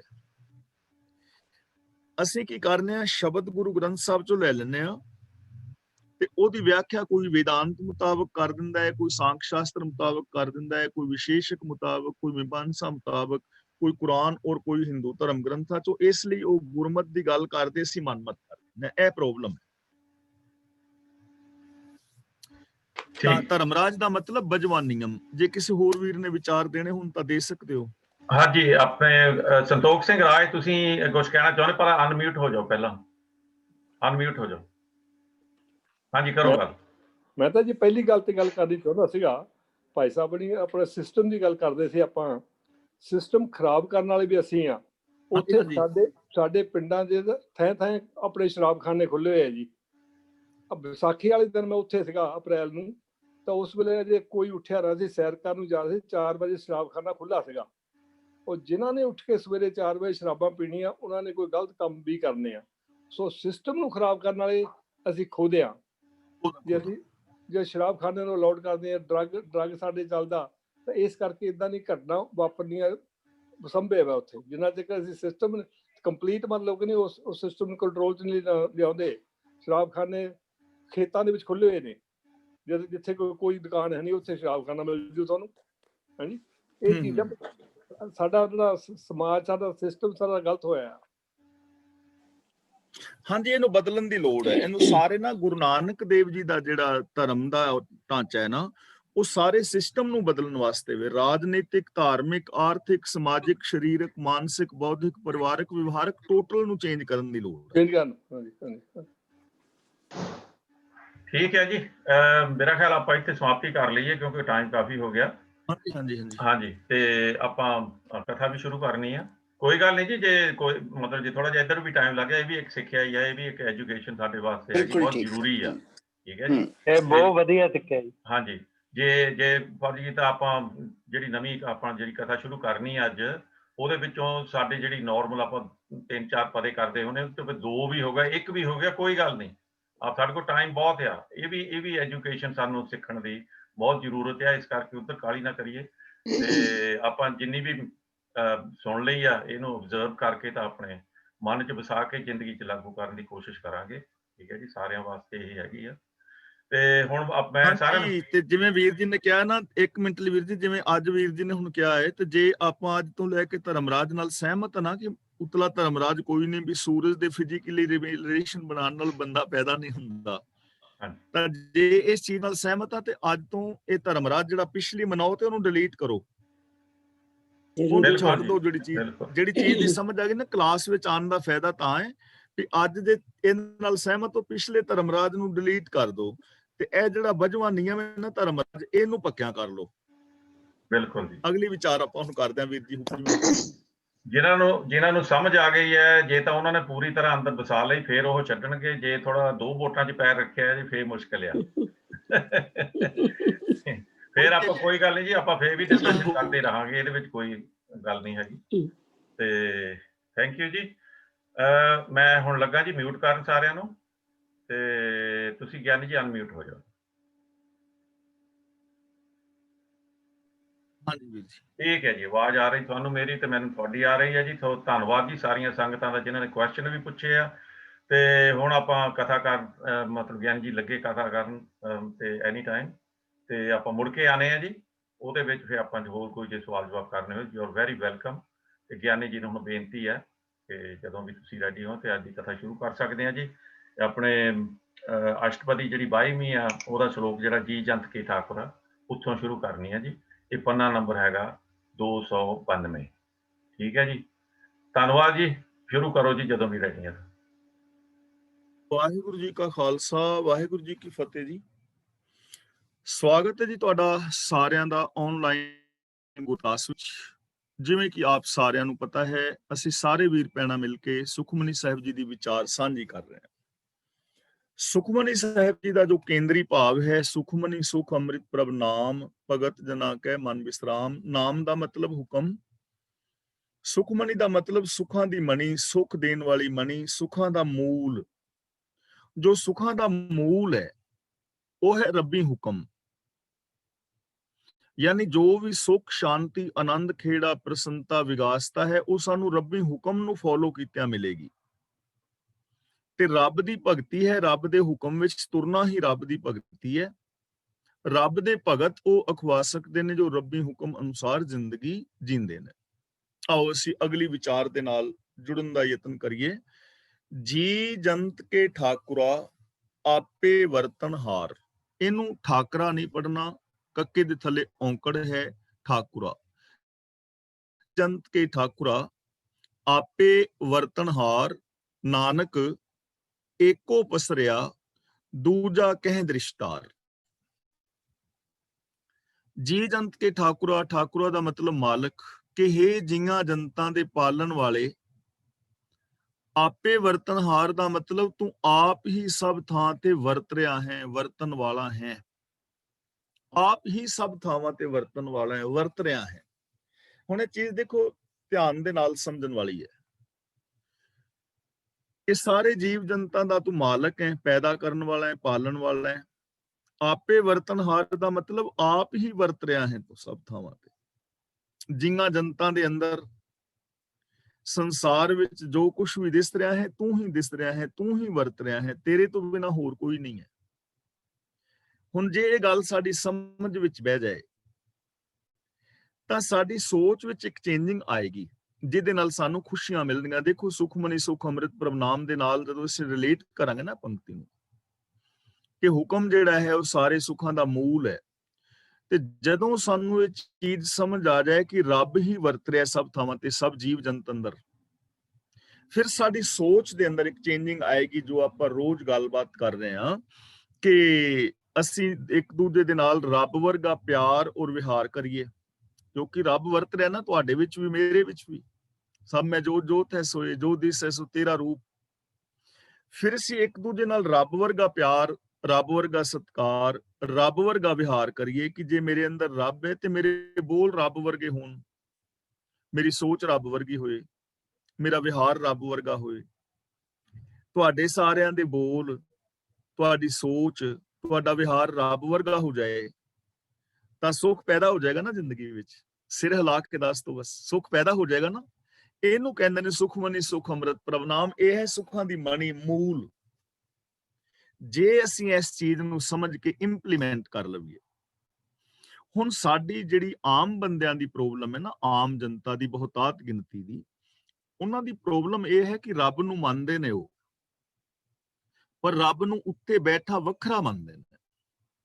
ਕਿਉਂਕਿ ਦੂਜੇ ਲੋਕਾਂ ਵਿੱਚ ਰੱਬ ਵਰਗਾ ਵਿਹਾਰ ਕਰਨ ਲੱਗਿਆ ਉਹਨਾਂ ਦੀ ਈਗੋ ਨੂੰ ਪ੍ਰੋਬਲਮ ਹੁੰਦੀ ਹੈ। ਸਾਡੀ ਈਗੋ ਦੀ ਪ੍ਰੋਬਲਮ ਹੈ, ਇਸ ਕਰਕੇ ਅਸੀਂ ਇੱਕ ਦੂਜੇ ਨਾਲ ਉਹੋ ਜਿਹਾ ਵਿਹਾਰ ਨਹੀਂ ਕਰ ਪਾਉਂਦੇ। ਤੇ ਆਪਣੀ ਉਸ ਪ੍ਰੋਬਲਮ ਨੂੰ ਸੋਲਵ ਕਰਨ ਦੀ ਬਜਾਏ ਅਸੀਂ ਰੱਬ ਨੂੰ ਹੀ ਦੁਨੀਆ ਚੋਂ ਬਾਹਰ ਕੱਢ ਦਿੱਤਾ ਕਿ ਰੱਬ ਉੱਤੇ ਬੈਠਾ ਹੈ। ਹੁਣ ਸਾਡੀ ਪ੍ਰੋਬਲਮ ਸੋਲਵ ਹੋ ਗਈ, ਹੁਣ ਮੈਨੂੰ ਹੰਕਾਰ ਕਰਦਿਆਂ ਕੋਈ ਪ੍ਰੋਬਲਮ ਨਹੀਂ ਹੈ। ਤੇ ਜੇ ਮੈਂ ਆਪਣੇ ਅੰਦਰ ਵਸਤੇ ਰੱਬ ਨੂੰ ਵੇਖਾਂ ਤਾਂ ਫਿਰ ਮੈਨੂੰ ਵਿਹਾਰ ਰੱਬ ਵਰਗਾ ਕਰਨਾ ਪੈਣਾ। ਜੇ ਮੈਂ ਤੁਹਾਡੇ ਵਿੱਚ ਵਸਤੇ ਰੱਬ ਨੂੰ ਵੇਖਾਂ ਤੇ ਫਿਰ ਮੈਨੂੰ ਤੁਹਾਡੇ ਨਾਲ ਰੱਬ ਵਰਗਾ ਵਿਹਾਰ ਕਰਨਾ ਪਵੇਗਾ। ਤੇ ਗੁਰੂ ਜੀ ਸਾਡਾ ਵਿਹਾਰ ਇੰਨਾ ਉੱਚਾ ਕਰਨਾ ਚਾਹੁੰਦੇ ਨੇ। ਜੀ ਜੰਤ ਕੇ ਠਾਕੁਰਾ ਆਪੇ ਵਰਤਨਹਾਰ, ਹੇ ਜੀਆਂ ਜਨਤਾਂ ਦੇ ਪਾਲਣ ਵਾਲੇ ਪ੍ਰਭੂ ਤੂੰ ਆਪ ਹੀ ਵਰਤਨਹਾਰਾ ਹੈ, ਸਭ ਦੇ ਅੰਦਰ ਸਭ ਥਾਵਾਂ ਤੇ ਆਪ ਵਰਤ ਰਿਹਾ ਹੈ। ਨਾਨਕ, ਇੱਥੇ ਰੁਕ ਜਾਣਾ ਹੈ। ਨਾਨਕ ਏਕੋ ਪਸਰਿਆ ਦੂਜਾ ਕਹਿ ਦ੍ਰਿਸ਼ਟਾਰ। ਦ੍ਰਿਸ਼ਟਾਰ ਦਾ ਮਤਲਬ ਵਿਖਾਈ ਦਿੰਦਾ, ਵੇਖਣ ਵਿੱਚ ਆਉਣਾ। ਪਸਰਿਆ ਦਾ ਮਤਲਬ ਪਸਰਿਆ ਹੋਇਆ ਹੈ। ਦੇਖੋ ਹੁਣ ਸਾਡੀ ਸਮੱਸਿਆ ਹੱਲ ਹੋ ਰਹੀ ਹੈ ਨਾ ਕਿੱਡੀ ਵੱਡੀ। ਨਾਨਕ ਏਕੋ ਪਸਰਿਆ, ਇੱਕ ਹੀ ਪਸਰਿਆ ਹੋਇਆ ਹੈ, ਇੱਕੋ ਹੀ ਖਿਲ ਰਿਹਾ ਹੋਇਆ ਹੈ।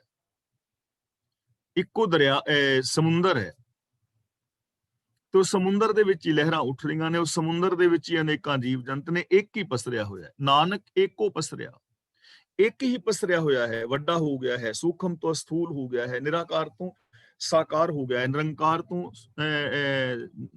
ਤੋਂ ਸੰਸਾਰ ਹੋ ਗਿਆ। ਦੂਜਾ ਕਹਿ ਦ੍ਰਿਸ਼ਟਾਰ, ਉਸ ਤੋਂ ਬਿਨਾਂ ਦੂਜਾ ਕਿੱਥੇ ਵੇਖਣ ਵਿੱਚ ਆਉਂਦਾ ਹੈ, ਦੂਜਾ ਕਿੱਥੇ ਦਿਸਦਾ ਹੈ। ਹੁਣ ਦੇਖੋ ਗੁਰੂ ਸਾਹਿਬ ਜੀ ਦੀ ਸੋਚ ਹੈ, ਉਹ ਕਹਿੰਦੇ ਨੇ ਦੂਜਾ ਕੋਈ ਦਿਸਦਾ ਹੀ ਨਹੀਂ। ਇੱਕ ਸਵਾਮੀ ਸਰਵ ਵਿਆਪਕ ਹੈ, ਹੋਰ ਕਿੱਥੇ ਕੋਈ ਦਿਖਾਈ ਦਿੰਦਾ ਮੈਨੂੰ ਤੇ ਹੋਰ ਕੁਛ ਦਿਸਦਾ ਨਹੀਂ। ਭਗਤ ਕਬੀਰ ਜੀ ਵੀ ਇਹ ਗੱਲ ਕਹਿ ਰਹੇ ਨੇ, ਦੋਏ ਦੋਏ ਲੋਚਨ ਪੇਖਾਂ ਹੋ ਹਰ ਬਿਨ ਔਰ ਨਾ ਦੇਖਾਂ, ਮੈਂ ਦੋਹਾਂ ਅੱਖਾਂ ਨਾਲ ਗੌਹ ਨਾਲ ਵੇਖਣਾ, ਮੈਨੂੰ ਰੱਬ ਤੋਂ ਬਿਨਾ ਕੋਈ ਦਿਸਦਾ ਹੀ ਨਹੀਂ। ਗੁਰੂ ਨਾਨਕ ਦੇਵ ਜੀ ਵੀ ਕਹਿ ਰਹੇ ਨੇ, ਇੱਕ ਓੰਕਾਰ ਕੀ ਏਕ ਹੀ ਪਸਰਿਆ ਹੋਇਆ, ਸਭ ਮੈਂ ਜੋਤ ਜੋਤ ਤੇ ਸੋਏ। ਗੁਰੂ ਅਮਰਦਾਸ ਜੀ ਵੀ ਇਹੀ ਗੱਲ ਕਹਿ ਰਹੇ ਨੇ, ਇਹ ਵਿਸ਼ ਸੰਸਾਰ ਤੁਮ ਦੇਖਦੇ, ਇਹ ਹਰ ਕਾ ਰੂਪ ਹੈ, ਕਿ ਇਹ ਸੰਸਾਰ ਹੀ ਰੱਬ ਦਾ ਰੂਪ ਹੈ। ਗੁਰੂ ਰਾਮਦਾਸ ਜੀ ਦੇ ਸੋਰਠ ਰਾਗ ਦੇ ਜਿਹੜੇ ਪਹਿਲੇ ਸ਼ਬਦ ਨੇ ਨਾ, 5-6 3-4 ਗੁਰੂ ਸਾਹਿਬ ਜੀ ਦੇ ਅੰਗ, ਸਾਰੇ ਅੰਗਾਂ ਵਿੱਚ ਜਦੋਂ ਪੜੋਗੇ ਨਾ ਪਹਿਲਿਆਂ ਵਿੱਚ, ਗੁਰੂ ਰਾਮਦਾਸ ਜੀ ਦੇ ਸ਼ਬਦ, ਉਹਨਾਂ ਵਿੱਚ ਸਰਬ ਵਿਆਪਕਤਾ ਦਰਸਾਈ ਹੈ। ਆਪੇ ਮਾਛੀ ਮਛਲੀ, ਆਪੇ ਪਾਣੀ ਜਾਲ, ਆਪੇ ਜਾਲ ਮਨਕੜਾ, ਆਪੇ ਵਿੱਚ ਸਿਵਾਲ, ਆਪ ਹੀ ਆਪ ਹੈ। ਇਹ ਪੜ੍ਹੇ ਨੇ ਨਾ ਸ਼ਬਦ ਸਾਰੇ ਪਹਿਲਾਂ। ਗੁਰੂ ਅਰਜਨ ਪਾਤਸ਼ਾਹ ਜੀ ਵੀ ਇਹੀ ਕਹਿ ਰਹੇ ਨੇ, ਨਾਨਕ ਏਕੋ ਪਸਰਿਆ। ਹੋਰ ਥਾਂ ਤੇ ਵੀ ਕਹਿੰਦੇ ਨੇ, ਜੋ ਦੀਸੈ ਸੋ ਤੇਰਾ ਰੂਪ। ਗੁਰੂ ਤੇਗ ਬਹਾਦਰ ਜੀ ਵੀ ਇਹੀ ਕਹਿੰਦੇ ਨੇ, ਸਭ ਘਟ ਘਟ ਮੈਂ ਹਰ ਜੂ ਵਸੈ। ਭਗਤ ਰਵਿਦਾਸ ਜੀ ਵੀ ਇਹੀ ਗੱਲ ਕਹਿੰਦੇ ਨੇ, ਤੋਹੀ ਮੋਹੀ ਮੋਹੀ ਤੋਹੀ ਅੰਤਰ ਕੈਸਾ, ਕਿ ਤੇਰੇ ਮੇਰੇ ਵਿੱਚ ਤੇ ਫਰਕ ਹੀ ਨਹੀਂ ਹੈ। ਭਗਤ ਨਾਮਦੇਵ ਜੀ ਵੀ ਇਹੀ ਗੱਲ ਕਹਿੰਦੇ ਨੇ, ਏਕਲ ਮਾਟੀ ਕੁੰਜਰ ਚੀਂਟੀ, ਭਾਜਨ ਹੈ ਬਹੁ ਨਾਨਾ ਰੇ, ਅਸਥਾਵਰ ਜੰਗਮ ਕੀਟ ਪਤੰਗਮ, ਘਟ ਘਟ ਰਾਮ ਸਮਾਨਾ ਰੇ। ਭਗਤ ਕਬੀਰ ਜੀ ਵੀ ਇਹ ਗੱਲ ਕਹਿੰਦੇ ਨੇ, ਲੋਗਾ ਭਰਮ ਨਾ ਭੂਲੋ ਭਾਈ, ਖਾਲਕ ਖਲਕ ਖਲਕ ਮੈਂ ਖਾਲਿਕ ਪੂਰ ਰਹੇ ਹੋ ਸਰਬ ਠਾਈ, ਵੀ ਭਰਮ ਵਿੱਚ ਨਾ ਪਵੋ। ਰੱਬ ਖਲਕਤ ਵਿੱਚ ਤੇ ਖਲਕਤ ਰੱਬ ਵਿੱਚ ਵਸਦੀ, ਦੋਵੇਂ ਇੱਕ ਮੇਕ ਨੇ, ਦੋਵੇਂ ਇੱਕੋ ਹੀ ਨੇ। ਬਾਬਾ ਫਰੀਦ ਜੀ ਵੀ ਇਹੀ ਗੱਲ ਕਹਿੰਦੇ ਨੇ, ਫਰੀਦਾ ਖਾਲਕ ਖਲਕ ਮਹਿ, ਖਲਕ ਵਸੈ ਰੱਬ ਮਾਹੇ, ਮੰਦਾ ਕਿਸ ਨੂੰ ਆਖੀਏ ਜਾਂ ਤਿਸ ਬਿਨ ਕੋਈ ਨਾ ਹੈ, ਕਿ ਉਹ ਤੋਂ ਬਿਨਾ ਕੋਈ ਹੈ ਹੀ ਨਹੀਂ।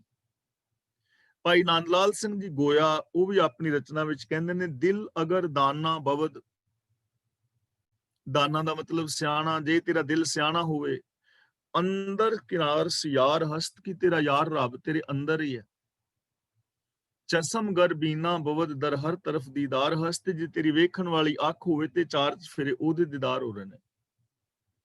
ਹੁਣ ਦੇਖੋ 35 ਦੇ 35 ਮਹਾਪੁਰਸ਼ ਬਾਣੀਕਾਰ ਇੱਕ ਸੁਰ ਦੇ ਨਾਲ ਕਹਿ ਰਹੇ ਨੇ ਕਿ ਸਰਬ ਵਿਆਪਕ ਹੈ ਪ੍ਰਭੂ। ਪਰ ਹੁਣ ਜੇ ਫਿਰ ਵੀ ਅਸੀਂ ਕਹੀਏ ਵੀ ਰੱਬ ਉੱਤੇ ਹੈ, ਰੱਬ ਦਿਸਦਾ ਨਹੀਂ, ਤਾਂ ਫਿਰ ਇਹਦੇ ਵਿੱਚ ਕੋਈ ਪ੍ਰੋਬਲਮ ਤਾਂ ਹੈ ਨਾ। ਹੁਣ ਇਹ ਪ੍ਰੋਬਲਮ ਸਾਡੀ ਕਾਹਦੀ ਹੈ ਕਿ ਸਾਨੂੰ ਸਮਝਾਇਆ ਹੀ ਐਵੇਂ ਗਿਆ ਹੈ, ਅਸੀਂ ਸੁਣਿਆ ਹੀ ਐਵੇਂ ਹੈ। ਸਾਡੇ ਮਾਂ-ਬਾਪ, ਭੈਣ ਭਰਾ, ਸੱਜਣ ਮਿੱਤਰ, ਸਾਧ ਬਾਬੇ, ਪ੍ਰਚਾਰਕ ਸੱਜਣ, ਰੇਡੀਓ, ਟੈਲੀਵਿਜ਼ਨ, ਅਖਬਾਰ, ਬਹੁ ਗਿਣਤੀ ਜਿਹੜੀ ਹੈ, ਉਹਨਾਂ ਨੇ ਸਾਨੂੰ ਸਮਝਾਇਆ ਹੀ ਐਵੇਂ ਹੈ ਕਿ ਰੱਬ ਉੱਤੇ ਹੈ, ਇਹ ਸੰਸਾਰ ਵੱਖਰਾ ਹੈ। ਆਪ ਅਸੀਂ ਮਿਹਨਤ ਨਹੀਂ ਕੀਤੀ। ਜਿਨ੍ਹਾਂ ਨੇ ਆਪ ਸਮਝਣ ਦਾ ਯਤਨ ਕੀਤਾ ਨਾ ਗੁਰਬਾਣੀ ਅਨੁਸਾਰ, ਉਹਨਾਂ ਨੂੰ ਇਹ ਚੀਜ਼ਾਂ ਸਮਝ ਆ ਗਈਆਂ। ਤਾਂ ਗੁਰੂ ਜੀ ਕਹਿੰਦੇ ਨੇ, ਨਾਨਕ ਏਕੋ ਪਸਰਿਆ ਦੂਜਾ ਕਹਿ ਦ੍ਰਿਸ਼ਟਾਰ, ਕਿ ਹੇ ਨਾਨਕ ਪ੍ਰਭੂ ਆਪ ਹੀ ਸਭ ਥਾਂ ਮੌਜੂਦ ਪਸਰਿਆ ਹੋਇਆ ਹੈ, ਦੂਜਾ ਕੋਈ ਦਿਸਦਾ ਹੀ ਨਹੀਂ ਹੈ। ਦੂਜਾ ਕਿੱਥੇ ਵੇਖਣ ਵਿੱਚ ਆਇਆ ਹੈ? ਕਹਿ ਦ੍ਰਿਸ਼ਟਾਰ ਦਾ ਮਤਲਬ ਕਿੱਥੇ ਆਉਂਦਾ ਵੇਖਣ ਵਿੱਚ? ਰੱਬ ਤੋਂ ਦੂਜਾ ਕੀ ਹੈ? ਕੁਛ ਵੀ ਨਹੀਂ। ਅੱਗੇ ਬਚਨ ਕਰਦੇ ਨੇ, ਆਪ ਕਥੈ ਆਪ ਸੁਣਨੇ ਹਾਰ। ਸਭ ਜੀਵਾਂ ਵਿੱਚ ਪ੍ਰਭੂ ਆਪ ਬੋਲ ਰਿਹਾ ਤੇ ਆਪ ਹੀ ਸੁਣ ਰਿਹਾ ਹੈ। ਹੁਣ ਇਹ ਚੀਜ਼ ਨਾ ਸਮਝਣ ਵਾਲੀ ਹੈ। ਮੈਂ ਬੋਲ ਰਿਹਾ, ਤੁਸੀਂ ਸੁਣ ਰਹੇ ਹੋ, ਤੁਸੀਂ ਬੋਲੋਗੇ ਮੈਂ ਸੁਣਾਂਗਾ, ਯਾਨੀ ਵਕਤੇ ਔਰ ਸ਼ਰੋਤੇ ਦੋਵਾਂ ਦੇ ਵਿੱਚ ਆਪ ਹੀ ਬੋਲ ਰਿਹਾ, ਆਪ ਹੀ ਸੁਣ ਰਿਹਾ। ਹੁਣ ਇਹ ਚੀਜ਼ ਸਮਝਣ ਵਾਲੀ ਹੈ ਕਿ ਜਿਸ ਸਿਸਟਮ ਦੇ ਨਾਲ ਮੈਂ ਜੀ ਰਿਹਾ, ਉਸੇ ਸਿਸਟਮ ਨਾਲ ਤੁਸੀਂ ਜੀ ਰਹੇ ਹੋ। ਜਿਸ ਸਿਸਟਮ ਨਾਲ ਤੁਸੀਂ ਜੀ ਰਹੇ ਹੋ, ਉਸੇ ਸਿਸਟਮ ਨਾਲ ਮੈਂ ਜੀ ਰਿਹਾ। ਤਾਂ ਸਿਸਟਮ ਤਾਂ ਸਾਰਾ ਇੱਕੋ ਹੀ ਹੈ। ਉਹ ਸਿਸਟਮ ਨਾਲ ਹੀ ਮੈਂ ਬੋਲ ਰਿਹਾ, ਉਸ ਸਿਸਟਮ ਨਾਲ ਤੁਸੀਂ ਸੁਣ ਰਹੇ ਹੋ। ਉਸ ਸਿਸਟਮ ਨਾਲ ਤੁਸੀਂ ਬੋਲਦੇ ਹੋ, ਸਿਸਟਮ ਨਾਲ ਮੈਂ ਸੁਣਦਾ। ਹੁਣ ਫਰਕ ਕੀ ਹੈ ਮੇਰੇ ਵਿੱਚ ਔਰ ਤੁਹਾਡੇ ਵਿੱਚ? ਕੀ ਹੈ ਫਰਕ? ਜਦੋਂ ਪੈਣਾ ਹੈ ਉਦੋਂ ਈਗੋ ਦਾ ਪੈਣਾ ਹੈ, ਸਾਡੀ ਆਪਣੀ ਸੋਚ ਕਰਕੇ ਪੈਣਾ ਹੈ, ਨਹੀਂ ਤਾਂ ਹੈ ਤਾਂ ਇੱਕ। ਭਗਤ ਕਬੀਰ ਜੀ ਜਦੋਂ ਬ੍ਰਾਹਮਣ ਦੇ ਨਾਲ ਗੱਲ ਕਰਦੇ ਨੇ ਨਾ, ਬ੍ਰਾਹਮਣ ਜਦੋਂ ਕਹਿੰਦਾ ਵੀ ਕਬੀਰ ਤੂੰ ਨੀਵੀਂ ਜਾਤ ਦਾ ਹੈ, ਤੇ ਉਹ ਕਹਿੰਦੇ ਨੇ ਕੋਈ ਗੱਲ ਨਹੀਂ, ਮੈਂ ਮੰਨ ਲੈਣਾ, ਮੈਨੂੰ ਕੋਈ ਪ੍ਰੋਬਲਮ ਨਹੀਂ, ਨੀਵੀਂ ਜਾਤ ਦਾ ਮੰਨਣ ਦੀ ਕੋਈ ਪ੍ਰੋਬਲਮ ਨਹੀਂ ਹੈ। ਪਰ ਦੱਸ ਤੇ ਸਹੀ ਵੀ ਨੀਵਾਂ ਮੈਂ ਕਿਉਂ ਆ ਤੇ ਤੂੰ ਉੱਚਾ ਕਿਵੇਂ ਹੈ? ਤੁਮ ਕਤ ਬਾਮਣ ਹਮ ਕਤ ਸੂਦ, ਵੀ ਤੂੰ ਕਿਵੇਂ ਬ੍ਰਾਹਮਣ ਹੈ ਤੇ ਮੈਂ ਕਿਵੇਂ ਸ਼ੂਦਰ ਹਾਂ? ਹਮ ਕਤ ਲੋਹੂ ਤੁਮ ਕਤ ਦੂਧ, ਮੇਰੀਆਂ ਨਾੜਾਂ ਦੇ ਵਿੱਚ ਲਹੂ ਹੋਵੇ, ਤੇਰੀਆਂ ਨਾੜਾਂ ਵਿੱਚ ਦੁੱਧ ਹੋਵੇ, ਤੇ ਫਿਰ ਤੇ ਸਮਝ ਲੈ ਵੀ ਤੂੰ ਉੱਚਾ ਮੈਂ ਨੀਵਾਂ, ਪਰ ਤੇਰੀਆਂ ਨਾੜਾਂ ਵਿੱਚ ਵੀ ਲਊ, ਮੇਰੀਆਂ ਨਾੜਾਂ ਵਿੱਚ ਵੀ ਲਊ। ਪੰਜਾਂ ਤੱਤਾਂ ਤੋਂ ਤੂੰ ਬਣਿਆ, ਪੰਜਾਂ ਤੋਂ ਮੈਂ ਬਣਿਆ। ਖਾ ਪੀ ਕੇ ਤੇਰੀ ਰੋਟੀ ਪਿਆਸ ਭੁੱਖ ਮਿਟਦੀ ਹੈ, ਖਾ ਪੀ ਕੇ ਮੇਰੀ ਭੁੱਖ ਪਿਆਸ ਮਿਟਦੀ ਹੈ। ਜਿਸ ਸਿਸਟਮ ਰਾਹੀਂ ਤੂੰ ਪੈਦਾ ਹੋਇਆ ਉਵੇਂ ਮੈਂ, ਜੋ ਤੂੰ ਬ੍ਰਾਹਮਣ ਬ੍ਰਹਮਣੀ ਜਾਇਆ ਤਾਂ ਆਨ ਬਾਟ ਕਾਹੇ ਨਹੀਂ ਆਇਆ, ਕਿਸੇ ਹੋਰ ਸਿਸਟਮ ਨਾਲ ਕਿਉਂ ਨਹੀਂ ਪੈਦਾ ਹੋਇਆ। ਤਾਂ ਇਹ ਸਾਡੇ ਆਪਣੇ ਪਾਏ ਹੋਏ ਭਰਮ ਭੁਲੇਖੇ ਨੇ। ਇਸ ਲਈ ਆਪ ਕਥੈ ਆਪ ਸੁਣਨੇ ਹਾਰ, ਸਾਰਿਆਂ ਦੇ ਵਿੱਚ ਵਿਆਪਕ ਹੋਣ ਕਰਕੇ ਉਹਦੀ ਸੱਤਿਆ ਕਰਕੇ ਹੀ ਅਸੀਂ ਬੋਲਦੇ ਔਰ ਸੁਣਦੇ ਹਾਂ। ਆਪ ਹੀ ਬੋਲ ਰਿਹਾ, ਆਪ ਹੀ ਸੁਣ ਰਿਹਾ, ਸਭੇ ਘਟ ਰਾਮ ਬੋਲੇ। ਹੁਣ ਇੱਥੋਂ ਸਾਨੂੰ ਜ਼ਿੰਦਗੀ ਵਾਸਤੇ ਇੱਕ ਬਹੁਤ ਵੱਡੀ ਚੀਜ਼ ਮਿਲਦੀ ਹੈ। ਜੇ ਮੈਂ ਇਹ ਸਮਝ ਲਵਾਂ ਕਿ ਮੇਰੇ ਅੰਦਰ ਰੱਬ ਬੋਲਦਾ ਹੈ, ਜੇ ਮੈਂ ਇਹਦੇ ਤੇ ਅਮਲ ਕਰਾਂਗਾ ਤਾਂ ਮੇਰੇ ਬੋਲ ਬਦਲ ਜਾਣਗੇ, ਰੱਬ ਵਰਗੇ ਬੋਲ ਮੈਨੂੰ ਬੋਲਣੇ ਪੈਣਗੇ। ਤੇ ਜੇ ਤੁਸੀਂ ਇਹ ਸੋਚ ਲਓ ਕਿ ਸੁਣਨ ਵਾਲਾ ਰੱਬ ਹੈ, ਮੰਨ ਲਓ ਮੈਂ ਸੋਚ ਲਵਾਂ ਵੀ ਸੁਣਨ ਵਾਲਾ ਰੱਬ ਹੈ, ਮੈਂ ਸੁਣਨਾ ਹੈ, ਤਾਂ ਫਿਰ ਮੇਰੀ ਸੁਣਨ ਦਾ ਢੰਗ ਬਦਲ ਜਾਏਗਾ। ਰੱਬ ਕੋਈ ਲੋਕਾਂ ਦੀਆਂ ਚੁਗਲੀਆਂ ਥੋੜਾ ਸੁਣੇਗਾ, ਰੱਬ ਗਾਲਾਂ ਥੋੜਾ ਸੁਣੇਗਾ, ਫਿਲਮੀ ਗੀਤ ਥੋੜੀ ਸੁਣੇਗਾ। ਫਿਰ ਮੈਂ ਉਹ ਚੀਜ਼ਾਂ ਹੀ ਸੁਣਾਂਗਾ ਨਾ, ਰੱਬ ਵਰਗੀ ਮੇਰੀ ਸਰੋਤ ਹੋਏਗੀ, ਚੰਗੇ ਗੁਣ ਸੁਣਾਂਗਾ। ਦੇਖੋ ਜ਼ਿੰਦਗੀ ਬਦਲ ਜਾਏਗੀ। ਇੱਕ ਨਿੱਕੀ ਜੀ ਪੰਕਤੀ ਬਦਲ ਦੇਵੇਗੀ। ਆਪ ਕਥੈ ਆਪ ਸੁਣਨੇ ਹਾਰ, ਆਪਹਿ ਏਕ ਆਪ ਵਿਸਥਾਰ। ਉਹ ਇੱਕ ਵੀ ਆਪ ਹੈ ਤੇ ਵਿਸਥਾਰ ਦਾ ਮਤਲਬ ਫੈਲਾਓ ਵੀ ਉਹ ਇੱਕ ਹੀ ਹੈ। ਆਪ ਹੀ ਇੱਕ ਹੈ ਸ੍ਰਿਸ਼ਟੀ ਰਚਨ ਤੋਂ ਪਹਿਲਾਂ, ਤੇ ਆਪ ਹੀ ਜਗਤ ਨੂੰ ਬਣਾਉਣ ਵਾਲਾ ਹੈ। ਅਨੇਕ ਵੀ ਆਪ ਹੈ, ਇੱਕ ਵੀ ਆਪ ਹੈ, ਇਕੱਲਾ ਵੀ ਆਪ ਹੈ ਤੇ ਅਨੇਕ ਵੀ ਆਪ ਹੈ। ਜਿਵੇਂ ਆਪਾਂ ਰੋਜ਼ ਇਹ ਮਿਸਾਲ ਦੇ ਰਹੇ ਹਾਂ ਕਿ ਪਾਣੀ ਸ਼ਾਂਤ ਖੜਾ ਹੈ ਸਮੁੰਦਰ ਵਿੱਚ ਤੇ ਪਾਣੀ ਹੈ, ਲੇਕਿਨ ਹਵਾ ਚੱਲ ਕੇ ਲਹਿਰਾਂ ਪੈਦਾ ਹੋ ਗਈਆਂ, ਬੁਲਬੁਲੇ ਪੈਦਾ ਹੋ, ਬੁਲਬੁਲੇ ਵੀ ਪਾਣੀ ਨੇ, ਲਹਿਰਾਂ ਵੀ ਪਾਣੀ ਨੇ। ਬੇਸ਼ੱਕ ਹਜ਼ਾਰਾਂ ਲੱਖਾਂ ਲਹਿਰਾਂ ਉੱਠਣ, ਹੈ ਤੇ ਪਾਣੀ। ਸੋਨਾ ਵੀ ਸੋਨਾ ਹੈ ਤੇ ਗਹਿਣੇ ਵੀ ਸੋਨਾ ਨੇ। ਆਪ ਇੱਕ ਹੈ, ਇੱਕ ਦਾ ਹੀ ਇਹ ਸਾਰਾ ਵਿਸਥਾਰ ਹੈ। ਜਾਂ ਤਿਸ ਭਾਵੈ ਤਾਂ ਸ੍ਰਿਸ਼ਟ ਉਪਾਏ, ਜਦੋਂ ਉਹਨੂੰ ਚੰਗਾ ਲੱਗਦਾ ਹੈ ਤਾਂ ਸ੍ਰਿਸ਼ਟੀ ਪੈਦਾ ਕਰ ਦਿੰਦਾ ਹੈ। ਭਾਣਾ, ਰਜਾ ਭਾਣਾ ਦਾ ਮਤਲਬ, ਬੋਲੋਗੇ ਮੈਨੂੰ ਪਤਾ ਲੱਗ ਜਾਏਗਾ ਤੁਸੀਂ ਬੋਲ ਰਹੇ ਹੋ। ਰਜਾ ਭਾਣਾ ਦਾ ਮਤਲਬ ਸਿਸਟਮ, ਸਿਸਟਮ ਦੇ ਅੰਦਰ ਇਹ ਸ੍ਰਿਸ਼ਟੀ ਪੈਦਾ ਹੋ ਜਾਂਦੀ ਹੈ। ਉਹ ਨਿਰੰਕਾਰ ਤੋਂ ਸਾਕਾਰ ਹੋ ਜਾਂਦਾ ਹੈ। ਜਦੋਂ ਉਹਨੂੰ ਚੰਗਾ ਲੱਗਦਾ ਹੈ ਤਾਂ ਉਹ ਸ੍ਰਿਸ਼ਟੀ ਦਾ ਰੂਪ ਧਾਰਨ ਕਰ ਲੈਂਦਾ ਹੈ। ਸ੍ਰਿਸ਼ਟੀ ਆਪਣੇ ਤੋਂ ਪੈਦਾ ਕਰ ਦਿੰਦਾ ਹੈ, ਆਪਣੇ ਤੋਂ ਸ੍ਰਿਸ਼ਟੀ ਪੈਦਾ ਕਰਦਾ ਹੈ। ਜਿਹੜੀਆਂ ਲਹਿਰਾਂ ਨੇ ਨਾ, ਉਹ ਪਾਣੀ ਤੋਂ ਹੀ ਪੈਦਾ ਹੁੰਦੀਆਂ ਨੇ, ਪਾਣੀ ਦਾ ਹੀ ਰੂਪ ਹੁੰਦੀਆਂ ਨੇ, ਵੱਖਰੀਆਂ ਨਹੀਂ ਹੁੰਦੀਆਂ। ਇਸੇ ਤਰ੍ਹਾਂ ਇਹ ਸ੍ਰਿਸ਼ਟੀ ਜੀਵ ਜੰਤ ਰੱਬ ਤੋਂ ਹੀ ਪੈਦਾ ਹੁੰਦੇ ਨੇ, ਰੱਬ ਤੋਂ ਵੱਖਰੇ ਨਹੀਂ ਹਨ, ਰੱਬ ਦਾ ਹੀ ਰੂਪ ਨੇ। ਇਹ ਚੀਜ਼ਾਂ ਸਮਝਦੇ ਜਾਣਾ ਹੈ। ਆਪਣੇ ਭਾਣੇ ਲੈ ਸਮਾਏ, ਆਪਣੇ ਭਾਣੇ ਆਪਣੀ ਰਜਾ ਵਿੱਚ, ਆਪਣੇ ਹੁਕਮ ਵਿੱਚ, ਸਿਸਟਮ ਦੇ ਅੰਦਰ ਸਮਾਏ ਦਾ ਮਤਲਬ ਸਮੇਟ ਲੈਂਦਾ ਹੈ। ਹੁਣ ਕਿਸੇ ਚੀਜ਼ ਦਾ ਵਿਸਥਾਰ ਵੀ ਹੁੰਦਾ ਹੈ, ਸਿਸਟਮ ਦੇ ਵਿੱਚ ਹੋ ਰਿਹਾ ਹੈ, ਤੇ ਜੇ ਉਹ ਸਮੇਟੀ ਜਾ ਰਹੀ ਹੈ, ਖਤਮ ਹੋ ਰਹੀ ਹੈ, ਤੇ ਸਿਸਟਮ ਵਿੱਚ ਹੋ ਰਹੀ ਹੈ। ਇੱਥੇ ਤਿੰਨ ਚੀਜ਼ਾਂ ਚੱਲ ਰਹੀਆਂ ਨੇ, ਨਿਕਾਸ, ਵਿਕਾਸ ਔਰ ਵਿਨਾਸ਼। ਜਨਮ, ਜੀਵਨ, ਔਰ ਇਹ ਸਾਰਾ ਸਿਸਟਮ ਵਿੱਚ ਹੈ। ਮੇਰਾ ਜਨਮ ਸਿਸਟਮ ਵਿੱਚ ਹੋਇਆ, ਹੁਣ ਮੇਰਾ ਵਿਕਾਸ ਹੋਣਾ ਸ਼ੁਰੂ ਹੋਇਆ। ਪਹਿਲੇ ਸਵਾਸ ਤੋਂ ਵਿਕਾਸ ਹੋਣਾ ਸ਼ੁਰੂ ਹੋਇਆ ਨਾ, ਸਰੀਰ ਵਧਣਾ ਸ਼ੁਰੂ ਹੋਇਆ, ਤੇ ਇਹ ਵਿਕਾਸ ਮੈਨੂੰ ਵਿਨਾਸ਼ ਵੱਲ ਲੈ ਜਾ ਰਿਹਾ ਹੈ। ਮੇਰਾ ਵਿਕਾਸ ਹੀ ਵਿਨਾਸ਼ ਦਾ ਕਾਰਨ ਬਣੇਗਾ। ਇੱਕ ਇੱਕ ਦਿਨ ਕਰਕੇ ਮੈਂ ਵੱਡਾ ਹੋ ਰਿਹਾ ਨਾ।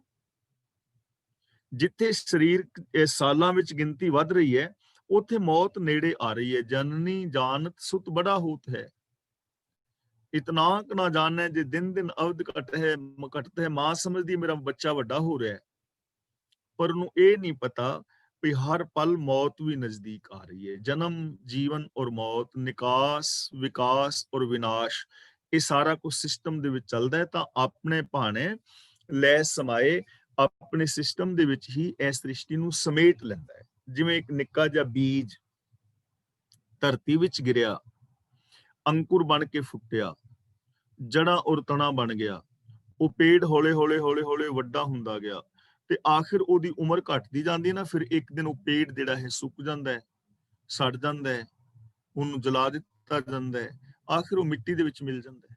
ਇਹ ਸਾਰਾ ਕੁਝ ਸਿਸਟਮ, ਭਾਣੇ ਦਾ ਮਤਲਬ ਸਿਸਟਮ ਵਿੱਚ।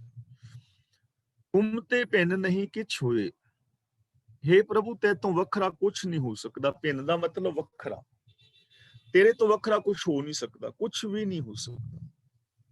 जे तुसी लहर पैदा करनी चाहो तो पानी तो बिना लहर किवें पैदा कर लोगे? कोई साधन है नहीं ना कि पानी तो बिना लहरां पैदा कर लवीए। पानी होएगा ते लहर पैदा होएगी।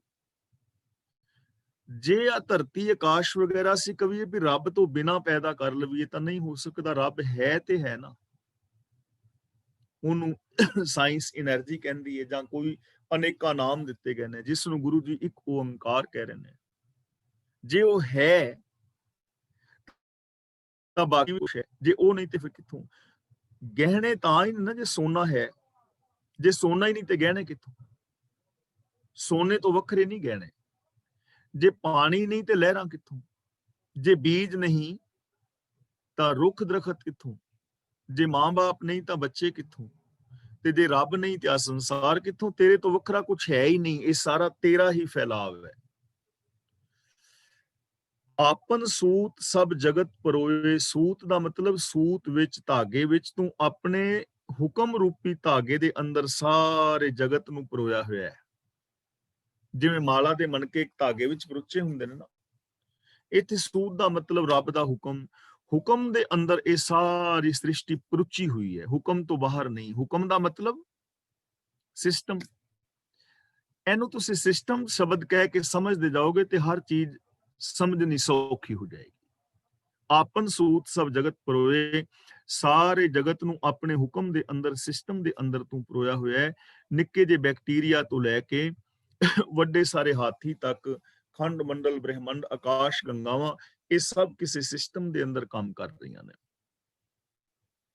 ਜਾਕੋ ਪ੍ਰਭ ਜੀ ਉਹ ਆਪ ਬੁਝਾਏ। ਜਿਸ ਨੂੰ ਪ੍ਰਭੂ ਆਪਣਾ ਆਪਾ ਬੁਝਾ ਦਿੰਦੇ ਨੇ, ਸਮਝਾ ਦਿੰਦੇ ਨੇ, ਜਿਹਨੂੰ ਸਮਝ ਪੈ ਜਾਂਦੀ ਹੈ ਰੱਬ ਬਾਰੇ। ਜਾਕੋ ਪ੍ਰਭ ਜੀ ਉਹ ਆਪ ਬੁਝਾਏ, ਆਪਣਾ ਆਪਾ ਬੁਝਾ ਦੇਵੇ, ਜਣਾ ਦੇਵੇ। ਸੱਚ ਨਾਮ ਸੋਈ ਜਨ ਪਾਏ। ਸੱਚ ਨਾਮ ਦਾ ਮਤਲਬ, ਜੋ ਸੱਚਾ ਨਾਮ ਦਾ ਮਤਲਬ ਰੱਬ, ਇੱਥੇ ਨਾਮ ਦਾ ਮਤਲਬ ਰੱਬ। ਉਹ ਸੱਚੇ ਨਾਮ ਨੂੰ ਪਾ ਲੈਂਦਾ ਹੈ, ਸੱਚੇ ਰੱਬ ਨੂੰ ਪਾ ਲੈਂਦਾ ਹੈ। ਉਹਨੂੰ ਸਮਝ ਪੈ ਜਾਂਦੀ ਹੈ, ਰੱਬੀ ਗੁਣਾਂ ਨੂੰ ਪਾ ਲਵੇਗਾ ਉਹ। ਜਿਹਨੂੰ ਆਪਣਾ ਆਪਾ ਬੁਝਾ ਦੇਵੇ। ਗੱਲ ਬੁੱਝਣ ਦੀ ਹੈ, ਗੱਲ ਜਾਣਨ ਦੀ ਹੈ, ਔਰ ਜਾਣ ਕੇ ਉਹਨੂੰ ਅਪਣਾਉਣ ਦੀ ਹੈ।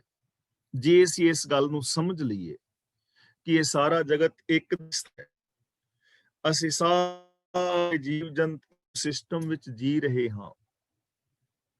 ਆਪਣਾ ਆਪਾ ਹੀ ਦੂਜਿਆਂ ਦੇ ਵਿੱਚ ਹੈ। ਤੁਹਾਡਾ ਆਪਣਾ ਆਪਾ ਮੇਰੇ ਵਿੱਚ, ਮੇਰਾ ਆਪਣਾ ਆਪਾ ਤੁਹਾਡੇ ਵਿੱਚ। ਤੇ ਜੇ ਅਸੀਂ ਇਹਨਾਂ ਗੁਣਾਂ ਵਾਲਾ ਵਿਹਾਰ ਕਰਨਾ ਸ਼ੁਰੂ ਕਰ ਦਈਏ ਤਾਂ ਜ਼ਿੰਦਗੀ ਬਦਲ ਜਾਏਗੀ। ਸੱਚ ਨਾਮ ਸੋਈ ਜਨ ਪਾਏ। ਉਹ ਸੱਚ ਨੂੰ ਪਾ ਲੈਂਦਾ ਹੈ, ਉਹ ਸੱਚ ਨੂੰ ਸਮਰਪਿਤ ਹੋ ਜਾਂਦਾ ਹੈ। ਤੇ ਉਹ ਜਿਹੜਾ ਬੰਦਾ ਸੱਚ ਨੂੰ ਪਾ ਲਵੇਗਾ, ਜਿਹਨੂੰ ਸਮਝ ਆ ਗਈ, ਜੋ ਇਹਨਾਂ ਗੁਣਾਂ ਦਾ ਧਾਰਨੀ ਹੋ ਗਿਆ, ਜਿਸਨੇ ਸਿਸਟਮ ਨੂੰ, ਰੱਬ ਨੂੰ, ਗੁਣਾਂ ਨੂੰ ਸਮਝ ਲਿਆ, ਇਹਦੇ ਮੁਤਾਬਕ ਜ਼ਿੰਦਗੀ ਜੀਣੀ ਸ਼ੁਰੂ ਕਰ ਦਿੱਤੀ, ਤਾਂ ਉਹਦੀ ਪਹਿਚਾਣ ਕੀ ਹੈ? ਇਹ ਤਾਂ ਨਹੀਂ ਨਾ ਕਿ ਰੱਬ ਦੇ ਵਿੱਚ ਮਿਲਣ ਤੋਂ ਬਾਅਦ ਉਹ ਬੰਦੇ ਦੀ ਮੌਤ ਹੋ ਜਾਣੀ ਹੈ ਜਾਂ ਉਹਨੇ ਇਸ ਦੁਨੀਆ ਤੋਂ ਉੱਡ ਕੇ ਕਿਤੇ ਚਲੇ ਜਾਣਾ ਹੈ। ਰਹਿਣਾ ਤੇ ਉਹਨੇ ਵੀ ਇੱਥੇ ਹੀ ਹੈ। ਉਹਦੀ ਜ਼ਿੰਦਗੀ ਬਦਲੇਗੀ। ਸੋ ਸਮਦਰਸੀ ਤਤ ਕਾ ਬੇਤਾ। ਬੇਤਾ ਦਾ ਮਤਲਬ ਜਾਣਨ ਵਾਲਾ, ਤਤ ਦਾ ਮਤਲਬ ਅਸਲੀਅਤ, ਸਮਦਰਸੀ ਦਾ ਮਤਲਬ ਸਮਦ੍ਰਿਸ਼ਟਾ, ਸਾਰਿਆਂ ਨੂੰ ਇੱਕ ਨਜ਼ਰ ਦੇ ਨਾਲ ਜਾਣਨ ਵਾਲਾ। ਸੋ ਸਮਦਰਸੀ ਤਤ ਕਾ ਬੇਤਾ। ਤਤ ਦਾ ਮਤਲਬ ਅਸਲੀਅਤ, ਬੇਤਾ ਦਾ ਮਤਲਬ ਜਾਣਨ ਵਾਲਾ। ਉਹ ਅਕਾਲ ਪੁਰਖ ਦਾ ਮਹਿਰਮ ਹੋ ਜਾਂਦਾ ਹੈ। ਉਹ ਅਸਲੀਅਤ ਨੂੰ ਜਾਣਨ ਵਾਲਾ ਹੋ ਜਾਂਦਾ ਹੈ ਕਿ ਅਸਲੀਅਤ ਕੀ ਹੈ। ਅਸਲੀਅਤ ਨੂੰ ਜਾਣਦਾ ਹੈ ਉਹ।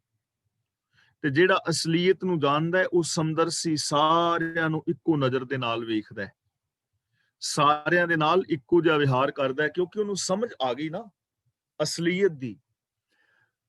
ਹੁਣ ਦੇਖੋ, ਸਾਡਾ ਸਾਰੇ ਵੀਰਾਂ ਭੈਣਾਂ ਦਾ ਜਿਹੜਾ ਨਾ ਇਹ ਚੀਜ਼ ਨੂੰ ਸਮਝਣ ਦੀ ਲੋੜ ਹੈ। ਅਸਲੀਅਤ ਇਹ ਹੈ ਕਿ ਮੇਰੇ ਔਰ ਤੁਹਾਡੇ ਵਿੱਚ, ਤੁਹਾਡੇ ਔਰ ਮੇਰੇ ਵਿੱਚ ਕੋਈ ਫਰਕ ਨਹੀਂ ਹੈ। ਪੰਜਾਂ ਤੱਤਾਂ ਤੋਂ ਹੀ ਸਾਰੇ ਮਨੁੱਖ ਬਣੇ ਨੇ, ਹਿੰਦੂ, ਮੁਸਲਮਾਨ, ਸਿੱਖ, ਈਸਾਈ, ਜੈਨੀ, ਬੋਧੀ, ਪਾਰਸੀ, ਕਾਲੇ, ਗੋਰੇ, ਅਮੀਰ, ਗਰੀਬ, ਪੜ੍ਹੇ, ਅਨਪੜ੍ਹ, ਰਾਜਾ, ਪਰਦਾ, ਇਸਤਰੀ, ਪੁਰਸ਼, ਬੱਚੀ, ਬੱਚੇ, ਜਵਾਨ, ਪੰਜਾਂ ਤੱਤਾਂ ਤੋਂ ਹੀ ਬਣੇ ਨੇ। ਅਸਲੀਅਤ ਤਾਂ ਇਹੋ ਹੀ ਹੈ। ਅਸਲੀਅਤ ਇਹ ਹੀ ਹੈ ਕਿ ਸਾਰੇ ਇੱਕੋ ਸਿਸਟਮ ਵਿੱਚ ਜੀ ਰਹੇ ਨੇ। ਅਸਲੀਅਤ ਇਹ ਹੈ ਕਿ ਸਾਰੇ ਹੀ ਇੱਜ਼ਤ ਚਾਹੁੰਦੇ ਨੇ।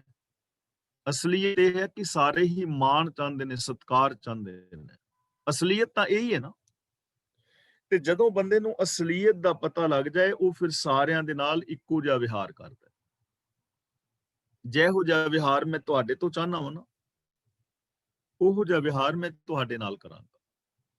ਜੈਸਾ ਵਿਹਾਰ ਤੁਸੀਂ ਮੇਰੇ ਤੋਂ ਚਾਹੁੰਦੇ ਹੋ ਨਾ, ਉਹੋ ਜਿਹਾ ਵਿਹਾਰ ਤੁਸੀਂ ਮੇਰੇ ਨਾਲ ਕਰੋਗੇ। ਤੁਸੀਂ ਸਾਰੇ ਚਾਹੁੰਦੇ ਹੋ ਨਾ ਕਿ ਤੁਹਾਨੂੰ ਸੁੱਖ ਮਿਲੇ, ਤੁਹਾਨੂੰ ਮਾਣ ਆਦਰ ਮਿਲੇ, ਤੁਸੀਂ ਮੁਕਤ ਹੋ, ਇਹ ਸਾਰੇ ਚਾਹੁੰਦੇ ਹੋ ਨਾ। ਤਾਂ ਫਿਰ ਮੇਰੇ ਵਾਸਤੇ ਵੀ ਇਹ ਚਾਹੋਗੇ ਕਿ ਸਾਡੇ ਵੀਰ ਨੂੰ ਵੀ ਸੁੱਖ ਮਿਲੇ, ਉਹਨੂੰ ਵੀ ਇੱਜ਼ਤ ਮਿਲੇ, ਉਹਨੂੰ ਵੀ ਅਸੀਂ ਗੁਲਾਮ ਨਾ ਬਣਾਈਏ। ਫਿਰ ਬੰਦਾ ਦੂਜਿਆਂ ਨੂੰ ਵੀ ਸੁੱਖ ਦੇਵੇਗਾ, ਕਿਸੇ ਨੂੰ ਆਪਣਾ ਗੁਲਾਮ ਨਹੀਂ ਬਣਾਏਗਾ, ਕਿਸੇ ਦੇ ਹੱਕ ਨਹੀਂ ਖਾਏਗਾ, ਕਿਸੇ ਦੇ ਨਾਲ ਵਿਰੋਧ ਨਹੀਂ ਕਰੇਗਾ। ਇਹਨੂੰ ਕਹਿੰਦੇ ਨੇ ਸਮਦਰਸੀ। ਹੁਣ ਅਸਲੀਅਤ ਨੂੰ ਸਮਝ ਕੇ ਉਹਦੇ ਤੇ ਅਮਲ ਕਰਕੇ ਸਮਦਰਸੀ ਬਣਨਾ ਹੈ, ਜਿਵੇਂ ਭਾਈ ਕਨਈਆ ਜੀ ਨੇ। ਦੇਖੋ, ਇਹ ਗੱਲਾਂ ਅਸੀਂ ਸੋਚਦੇ ਹਾਂ ਵੀ ਔਖੀਆਂ ਨੇ, ਤੇ ਔਖੀਆਂ ਹੋ ਵੀ ਸਕਦੀਆਂ ਨੇ, ਨੋ ਪ੍ਰੋਬਲਮ। ਔਖੀਆਂ ਨੇ, ਸਾਡੇ ਵਾਸਤੇ ਔਖੀਆਂ ਨੇ, ਮੰਨ ਲਓ, ਪਰ ਇੰਪੋਸੀਬਲ ਨਹੀਂ ਹਨ, ਪੋਸੀਬਲ ਨੇ। ਅਸੀਂ ਐਸਾ ਕਰ ਸਕਦੇ ਹਾਂ। ਤੇ ਜ਼ਿਆਦਾ ਨਹੀਂ ਤਾਂ ਘੱਟ ਤੋਂ ਘੱਟ ਆਪਣੇ ਘਰਦਿਆਂ ਤੋਂ ਤੇ ਸ਼ੁਰੂ ਕਰ ਸਕਦੇ ਆ ਨਾ। ਆਪਣੀ ਨੂੰਹ ਧੀ ਨੂੰ ਇੱਕ ਨਜ਼ਰ ਨਾਲ ਵੇਖੋ, ਆਪਣੇ ਸਹੁਰੇ ਪੇਕੇ ਪਰਿਵਾਰ ਨੂੰ ਇੱਕ ਨਜ਼ਰ ਦੇ ਨਾਲ ਵੇਖੋ। ਅਸੀਂ ਆਪਣੇ ਘਰਾਂ 'ਚ ਤਾਂ ਸ਼ੁਰੂ ਕਰ ਸਕਦੇ ਆ ਨਾ। ਤੇ ਜੇ ਜ਼ਿਆਦਾ ਨਹੀਂ ਤਾਂ ਹਰ ਪਰਿਵਾਰ ਆਪਣੇ ਆਪਣੇ ਘਰ ਦੇ ਜੀਆਂ ਨਾਲ ਐਵੇਂ ਵਰਤਣਾ ਸ਼ੁਰੂ ਕਰ ਦੇਵੇ, ਤਾਂ ਉਹਨਾਂ ਦੀ ਇੱਕ ਹੈਬਿਟ ਬਣ ਜਾਏਗੀ, ਆਦਤ ਬਣ ਜਾਏਗੀ, ਸੰਸਕਾਰ ਬਣ ਜਾਣਗੇ। ਤੇ ਜੇ ਸਾਰਿਆਂ ਦੇ ਸੰਸਕਾਰ ਐਸੇ ਬਣ ਗਏ, ਸੰਸਾਰ ਆਪੇ ਚੰਗਾ ਹੋ ਜਾਣਾ ਹੈ, ਸੰਸਾਰ ਬਦਲ ਜਾਏਗਾ। ਇਹ ਪੋਸੀਬਿਲਿਟੀ ਹੈ, ਹੋ ਸਕਦਾ ਹੈ। ਤੇ ਗੁਰੂ ਜੀ ਸਾਨੂੰ ਐਸਾ ਇਨਸਾਨ ਬਣਾਉਣਾ ਚਾਹ ਰਹੇ ਨੇ। ਨਾਨਕ ਸਗਲ ਸ੍ਰਿਸ਼ਟ ਕਾ ਜੇਤਾ, ਜੇਤਾ ਦਾ ਮਤਲਬ ਜਿੱਤਣ ਵਾਲਾ। ਜਿਹੜਾ ਇਹੋ ਜਿਹਾ ਇਨਸਾਨ ਨਾ, ਉਹ ਸਾਰੀ ਸ੍ਰਿਸ਼ਟੀ ਦਾ ਵਿਜੇਤਾ ਬਣ ਜਾਂਦਾ, ਵਰਲਡ ਚੈਂਪੀਅਨ ਬਣ ਜਾਂਦਾ, ਵਿਸ਼ਵ ਵਿਜੇਤਾ ਹੋ ਜਾਂਦਾ। ਮਨ ਜੀਤਾ, ਜਗ ਜੀਤ, ਉਹ ਜਗਤ ਨੂੰ ਜਿੱਤਣ ਵਾਲਾ ਬਣ ਜਾਏਗਾ। ਦੇਖੋ, ਆਮ ਜਿਹੜੀਆਂ ਚੀਜ਼ਾਂ ਨੇ, ਰੇਸ ਹੈ, ਤਾਂ ਰੇਸ ਦੇ ਵਿੱਚ ਤਾਂ ਵਰਲਡ ਚੈਂਪੀਅਨ ਸਿਰਫ ਇੱਕ ਬੰਦਾ ਹੀ ਬਣੇਗਾ ਨਾ, ਜਿਹੜਾ ਜਿੱਤੇਗਾ, ਦੂਜੇ ਨਹੀਂ। ਲੇਕਿਨ ਇਹ ਜੋ ਧਰਮ ਦੀ ਦੁਨੀਆ ਹੈ, ਜੋ ਅਸੀਂ ਆਮ ਜ਼ਿੰਦਗੀ ਜੀ ਰਹੇ ਹਾਂ, ਇਹਦੇ ਵਿੱਚ ਅਸੀਂ ਸਾਰੇ ਹੀ ਵਿਸ਼ਵ ਵਿਜੇਤਾ ਹੋ ਸਕਦੇ ਹਾਂ, ਜਗਤ ਨੂੰ ਜਿੱਤਣ ਵਾਲੇ ਹੋ ਸਕਦੇ ਹਾਂ। ਕਿਵੇਂ ਹੋ ਸਕਦੇ ਹਾਂ? ਜੇ ਅਸੀਂ ਗੁਰਬਾਣੀ ਤੇ ਅਮਲ ਕਰੀਏ, ਜੋ ਅਸੀਂ ਵਿਚਾਰ ਰਹੇ ਹਾਂ। ਤੇ ਵਿਸ਼ਵ ਵਿਜੇਤਾ ਅਸੀਂ ਕਿਵੇਂ ਹੋ ਜਾਂਦੇ ਹਾਂ? ਆਪਾਂ ਪਹਿਲਾਂ ਵੀ ਇੱਕ ਵਿਚਾਰ ਇੱਕ ਦਿਨ ਕੀਤੀ ਸੀ ਕਿ ਸਾਡਾ ਸਾਰਿਆਂ ਦਾ ਇੱਕ ਵੱਖਰਾ ਸੰਸਾਰ ਹੋਰ ਵੀ ਹੈ, ਨਿੱਕਾ ਨਿੱਕਾ। ਇੱਕ ਤਾਂ ਵੱਡਾ ਬ੍ਰਹਿਮੰਡ ਹੈ, ਇਹ ਤਾਂ ਹੈ ਹੀ ਹੈ, ਲੇਕਿਨ ਸਾਡਾ ਇੱਕ ਨਾ ਵੱਖਰਾ ਸੰਸਾਰ ਵੀ ਹੈ। ਮੇਰਾ ਆਪਣਾ ਇੱਕ ਸੰਸਾਰ ਹੈ, ਤੁਹਾਡਾ ਆਪਣਾ ਇੱਕ ਸੰਸਾਰ ਹੈ। ਮੇਰਾ ਪਰਿਵਾਰ, ਮੇਰੇ ਰਿਸ਼ਤੇਦਾਰ, ਮੇਰੇ ਯਾਰ ਦੋਸਤ, ਔਰ ਉਹ ਸੰਗਤਾਂ ਜਿਨ੍ਹਾਂ ਦੇ ਵਿੱਚ ਮੈਂ ਵਿਚਰਦਾ ਹਾਂ, ਇਹ ਮੇਰਾ ਇੱਕ ਨਿੱਕਾ ਜਿਹਾ ਪਰਿਵਾਰ ਹੈ ਨਾ। ਤੁਸੀਂ ਮੇਰੇ ਪਰਿਵਾਰ ਦੇ ਮੈਂਬਰ ਹੋ, ਕਿਉਂਕਿ ਮੈਂ ਤੁਹਾਡੇ ਵਿੱਚ ਵਿਚਰਨਾ। ਮੇਰੇ ਰਿਸ਼ਤੇਦਾਰ, ਯਾਰ ਦੋਸਤ, ਮੇਰੇ ਬੱਚੇ, ਇਹ ਮੇਰਾ ਇੱਕ ਸੰਸਾਰ ਹੈ। ਐਵੇਂ ਤੁਹਾਡਾ ਇੱਕ ਸੰਸਾਰ ਹੈ, ਹਰ ਇੱਕ ਦਾ ਵੱਖਰਾ ਹੈ, ਕਿਉਂਕਿ ਰਿਸ਼ਤੇਦਾਰ ਵੱਖਰੇ ਨੇ ਸਾਰਿਆਂ ਦੇ, ਬੱਚੇ ਨੇ, ਜੌਬ ਜਿੱਥੇ ਅਸੀਂ ਕਰਦੇ ਹਾਂ ਉਹ ਲੋਕ ਵੱਖਰੇ ਨੇ ਸਾਰਿਆਂ ਦੇ। ਨਿੱਕਾ ਨਿੱਕਾ ਇੱਕ ਵੱਖਰਾ ਜਿਹਾ ਸੰਸਾਰ ਹੈ, ਛੋਟਾ ਛੋਟਾ। ਜਿਹੜਾ ਬੰਦਾ ਆਪਣੇ ਇਸ ਨਿੱਕੇ ਜਿਹੇ ਸੰਸਾਰ ਵਿੱਚ, ਆਪਣੇ ਇਸ ਨਿੱਕੇ ਜਿਹੇ ਸੰਸਾਰ ਤੋਂ ਸੱਚਾ ਪਿਆਰ, ਸੱਚਾ ਮਾਣ, ਆਦਰ ਪਾ ਲੈਂਦਾ ਹੈ, ਉਹ ਵਿਸ਼ਵ ਵਿਜੇਤਾ ਹੋ ਜਾਂਦਾ ਹੈ। ਜਿਹੜਾ ਆਪਣੇ ਇਸ ਨਿੱਕੇ ਜਿਹੇ ਸੰਸਾਰ ਦੇ ਦਿਲ ਜਿੱਤ ਲਵੇ, ਉਹ ਵਿਸ਼ਵ ਵਿਜੇਤਾ ਹੋ ਗਿਆ। ਤੇ ਜੇ ਅਸੀਂ ਆਪਣੇ ਪਰਿਵਾਰ ਦੇ ਹੀ ਦਿਲ ਨਹੀਂ ਜਿੱਤ ਸਕੇ, ਤਾਂ ਪ੍ਰੋਬਲਮ ਤਾਂ ਹੈ ਨਾ ਕਿਤੇ। ਜੇ ਮੈਂ ਆਪਣੇ ਭੈਣਾਂ ਭਰਾਵਾਂ ਨਾਲ ਹੀ ਬਣਾ ਕੇ ਨਹੀਂ ਰੱਖ ਸਕਿਆ, ਸੱਜਣਾ ਮਿੱਤਰਾਂ ਦੇ ਨਾਲ ਮੇਰਾ ਠੀਕ ਵਰਤਾਰਾ ਨਹੀਂ, ਉਹਨਾਂ ਨੂੰ ਮੈਂ ਖੁਸ਼ ਨਹੀਂ ਕਰ ਸਕਿਆ, ਤੇ ਰੱਬ ਨੂੰ ਖੁਸ਼ ਕਿੱਥੋਂ ਕਰਾਂਗਾ? ਰੱਬ ਤਾਂ ਮੈਨੂੰ ਦਿਸਦਾ ਵੀ ਨਹੀਂ, ਜਿਸ ਹਿਸਾਬ ਨਾਲ ਅਸੀਂ ਵਿੰਨਿਆ ਉਹ ਤਾਂ ਦਿਸਦਾ ਵੀ ਨਹੀਂ। ਬੱਚਿਆਂ ਨੂੰ ਮੈਂ, ਆਪਣੇ ਛੋਟੇ ਛੋਟੇ ਬੱਚਿਆਂ ਨੂੰ, ਆ ਗਲੀਆਂ ਵਿੱਚ ਖੇਲਦੇ ਨੇ, ਇਹਨਾਂ ਨੂੰ ਥੋੜੀਆਂ ਜਿਹੀਆਂ ਟੌਫੀਆਂ ਦੇ ਕੇ ਖੁਸ਼ ਕਰ ਸਕਦਾ ਵਾਂ। ਟੌਫੀਆਂ ਦੇ ਕੇ ਬੱਚੇ ਖੁਸ਼ ਹੋ ਜਾਂਦੇ ਨਾ, ਤੇ ਜੇ ਮੈਂ ਉਹਨਾਂ ਨੂੰ ਇੰਨਾ ਕੋਈ ਦੇ ਕੇ ਖੁਸ਼ ਨਹੀਂ ਕਰਦਾ ਤੇ ਰੱਬ ਵਾਸਤੇ ਤਾਂ ਮੈਨੂੰ ਬੜੀਆਂ ਵੱਡੀਆਂ ਕੁਰਬਾਨੀਆਂ ਕਰਨੀਆਂ ਪੈਣੀਆਂ, ਉਹ ਮੈਂ ਕਿੱਥੋਂ ਕਰ ਲਵਾਂਗਾ। ਕਹਿਣ ਤੋਂ ਭਾਵ ਕਿ ਉਹ ਬੰਦਾ ਵਿਸ਼ਵ ਵਿਜੇਤਾ ਹੋ ਜਾਂਦਾ ਹੈ, ਉਹ ਲੋਕਾਂ ਦੇ ਦਿਲਾਂ ਤੇ ਰਾਜ ਕਰਦਾ ਹੈ। ਉਹ ਜਿਹੜਾ ਬੰਦਾ ਸਮਦਰਸੀ ਹੈ, ਜਿਹੜਾ ਅਸਲੀਅਤ ਨੂੰ ਜਾਣ ਲੈਂਦਾ ਨਾ, ਉਹ ਬੰਦਾ ਵਿਸ਼ਵ ਵਿਜੇਤਾ ਹੋ ਜਾਂਦਾ ਹੈ, ਕਿਉਂਕਿ ਉਹ ਸਮਦ੍ਰਿਸ਼ਟਾ ਹੋ ਜਾਂਦਾ ਹੈ। ਜੀ ਜੰਤਰ ਸਭ ਤਾਕੈ ਹਾਥ, ਇਹਨੂੰ ਜੰਤਰ ਨਹੀਂ ਪੜਨਾ, ਜੰਤਰ। ਜੀ ਜੰਤਰ ਦਾ ਮਤਲਬ ਜੰਤੂ, ਜੰਤਰ ਦਾ ਮਤਲਬ ਜੰਤੂ, ਜੀ ਜੰਤਰ ਦਾ ਮਤਲਬ ਜੀਵ ਜੰਤੂ। ਸਾਰੇ ਜੀਵ ਜੰਤ ਰੱਬ ਦੇ ਹੱਥ ਵਿੱਚ ਨੇ। ਇੱਥੇ ਹੱਥ ਦਾ ਮਤਲਬ ਹੁਕਮ, ਰੱਬ ਦੇ ਹੁਕਮ ਵਿੱਚ ਨੇ। ਹੁਕਮ ਦਾ ਮਤਲਬ ਸਿਸਟਮ ਵਿੱਚ ਨੇ। ਹੁਣ ਇੱਥੇ ਹੱਥ ਨੂੰ ਹੁਕਮ ਤੇ ਹੁਕਮ ਨੂੰ ਸਿਸਟਮ ਕਹਿ ਕੇ ਸਮਝੋਗੇ, ਝੱਟ ਸਮਝ ਆ ਜਾਣੀ ਹੈ। ਜੀ ਜੰਤਰ ਸਭ ਤਾਕੈ ਹਾਥ, ਸਾਰੇ ਜੀਵ ਜੰਤ ਰੱਬ ਦੇ ਹੱਥ ਵਿੱਚ ਨੇ, ਰੱਬੀ ਹੁਕਮ ਵਿੱਚ ਨੇ। ਦੀਨ ਦਿਆਲ ਅਨਾਥ ਕੋ ਨਾਥ, ਉਹ ਦੀਨਾਂ ਤੇ ਦਇਆ ਕਰਨ ਵਾਲਾ ਹੈ ਤੇ ਅਨਾਥਾਂ ਦਾ ਮਾਲਕ ਹੈ, ਉਹਦਾ ਰੱਬ ਹੈ। ਦੀਨਾਂ ਤੇ ਉਹ ਦਇਆ ਕਰਨ ਵਾਲਾ ਹੈ। ਹੁਣ ਦੇਖੋ, ਰੱਬ ਦਇਆਲ ਦਾ ਮਤਲਬ ਹੁੰਦਾ ਹੈ ਦਇਆ ਪਲੱਸ ਆਲੇ, ਆਲੇ ਦਾ ਮਤਲਬ ਘਰ। ਰੱਬ ਦਇਆ ਦਾ ਸਾਗਰ ਹੈ। ਰੱਬ ਦੇ ਘਰ ਵਿੱਚ ਹੈ ਹੀ ਦਇਆ, ਉੱਥੇ ਹੋਰ ਕੁਛ ਹੈ ਹੀ ਨਹੀਂ। ਜਿਵੇਂ ਆਪਾਂ ਪਹਿਲਾਂ ਵੀ ਵਿਚਾਰ ਕੀਤੀ ਸੀ ਨਾ, ਵੀ ਸਰੀਏ ਸੀਮੈਂਟ ਦੀ ਦੁਕਾਨ ਤੇ ਜਾਓ ਤੇ ਉਹਨਾਂ ਨੂੰ ਕਹੋ ਭਾਜੀ ਸਾਨੂੰ 2 ਕਿਲੋ ਗੋਭੀ ਦੇ ਦਿਓ, ਪਾਈਆ ਧਨੀਆ ਦੇ ਦਿਓ, ਤੇ ਉਹ ਤੁਹਾਡੇ ਵੱਲ ਵੇਖ ਕੇ ਪਹਿਲਾਂ ਤੇ ਹੱਸਣਗੇ। ਉਹਨਾਂ ਨੇ ਫਿਰ ਕਹਿਣਾ ਵੀ ਸਾਡੀ ਤੇ ਸਰੀਏ ਸੀਮੈਂਟ ਦੀ ਦੁਕਾਨ ਹੈ। ਤੇ ਉਹਨਾਂ ਨੂੰ ਫਿਰ ਕਹੀ ਯਾਰ ਸਰੀਏ ਸੀਮੈਂਟ ਦੀ ਦੁਕਾਨ, ਫਿਰ ਕੀ ਮੈਨੂੰ ਸਰੀਆ ਸੀਮੈਂਟ ਨਹੀਂ ਚਾਹੀਦਾ, ਮੈਨੂੰ 2 ਕਿਲੋ ਗੋਭੀ ਤੇ ਪਾਈਆ ਧਨੀਆ ਦੇ ਦਿਓ, ਤੁਹਾਡਾ ਕੀ ਵਿਗੜਦਾ? ਉਹ ਕਹਿਣ ਸਾਡੇ ਕੋਲ ਹੈ ਹੀ ਨਹੀਂ। ਤੇ ਤੁਸੀਂ ਫਿਰ ਕਹੋ, ਉਹ ਕਹਿਣਗੇ ਭਰਾ ਸਰੀਆ ਲੈ ਜਾ, ਸੀਮੈਂਟ ਬਜਰੀ ਲੈ ਜਾ, ਸਾਡੇ ਕੋਲ ਗੋਭੀ ਹੈ ਹੀ ਨਹੀਂ, ਦਈਏ ਕਿੱਥੋਂ? ਜਿਹੜੀ ਚੀਜ਼ ਹੈ ਹੀ ਨਹੀਂ ਉਹ ਤੇ ਦਿੱਤੀ ਨਹੀਂ ਜਾ ਸਕਦੀ। ਸਾਡੇ ਕੋਲ ਹੈ ਹੀ ਸਰੀਆ ਸੀਮੈਂਟ, ਹੋਰ ਕੁਝ ਹੈ ਹੀ ਨਹੀਂ। ਇਹ ਚੀਜ਼ ਨੂੰ ਸਮਝਿਓ, ਰੱਬ ਦੀਨ ਦਿਆਲ ਹੈ, ਉਹਦੇ ਘਰ ਦਇਆ ਤੋਂ ਬਿਨਾਂ ਕੁਝ ਹੈ ਹੀ ਨਹੀਂ।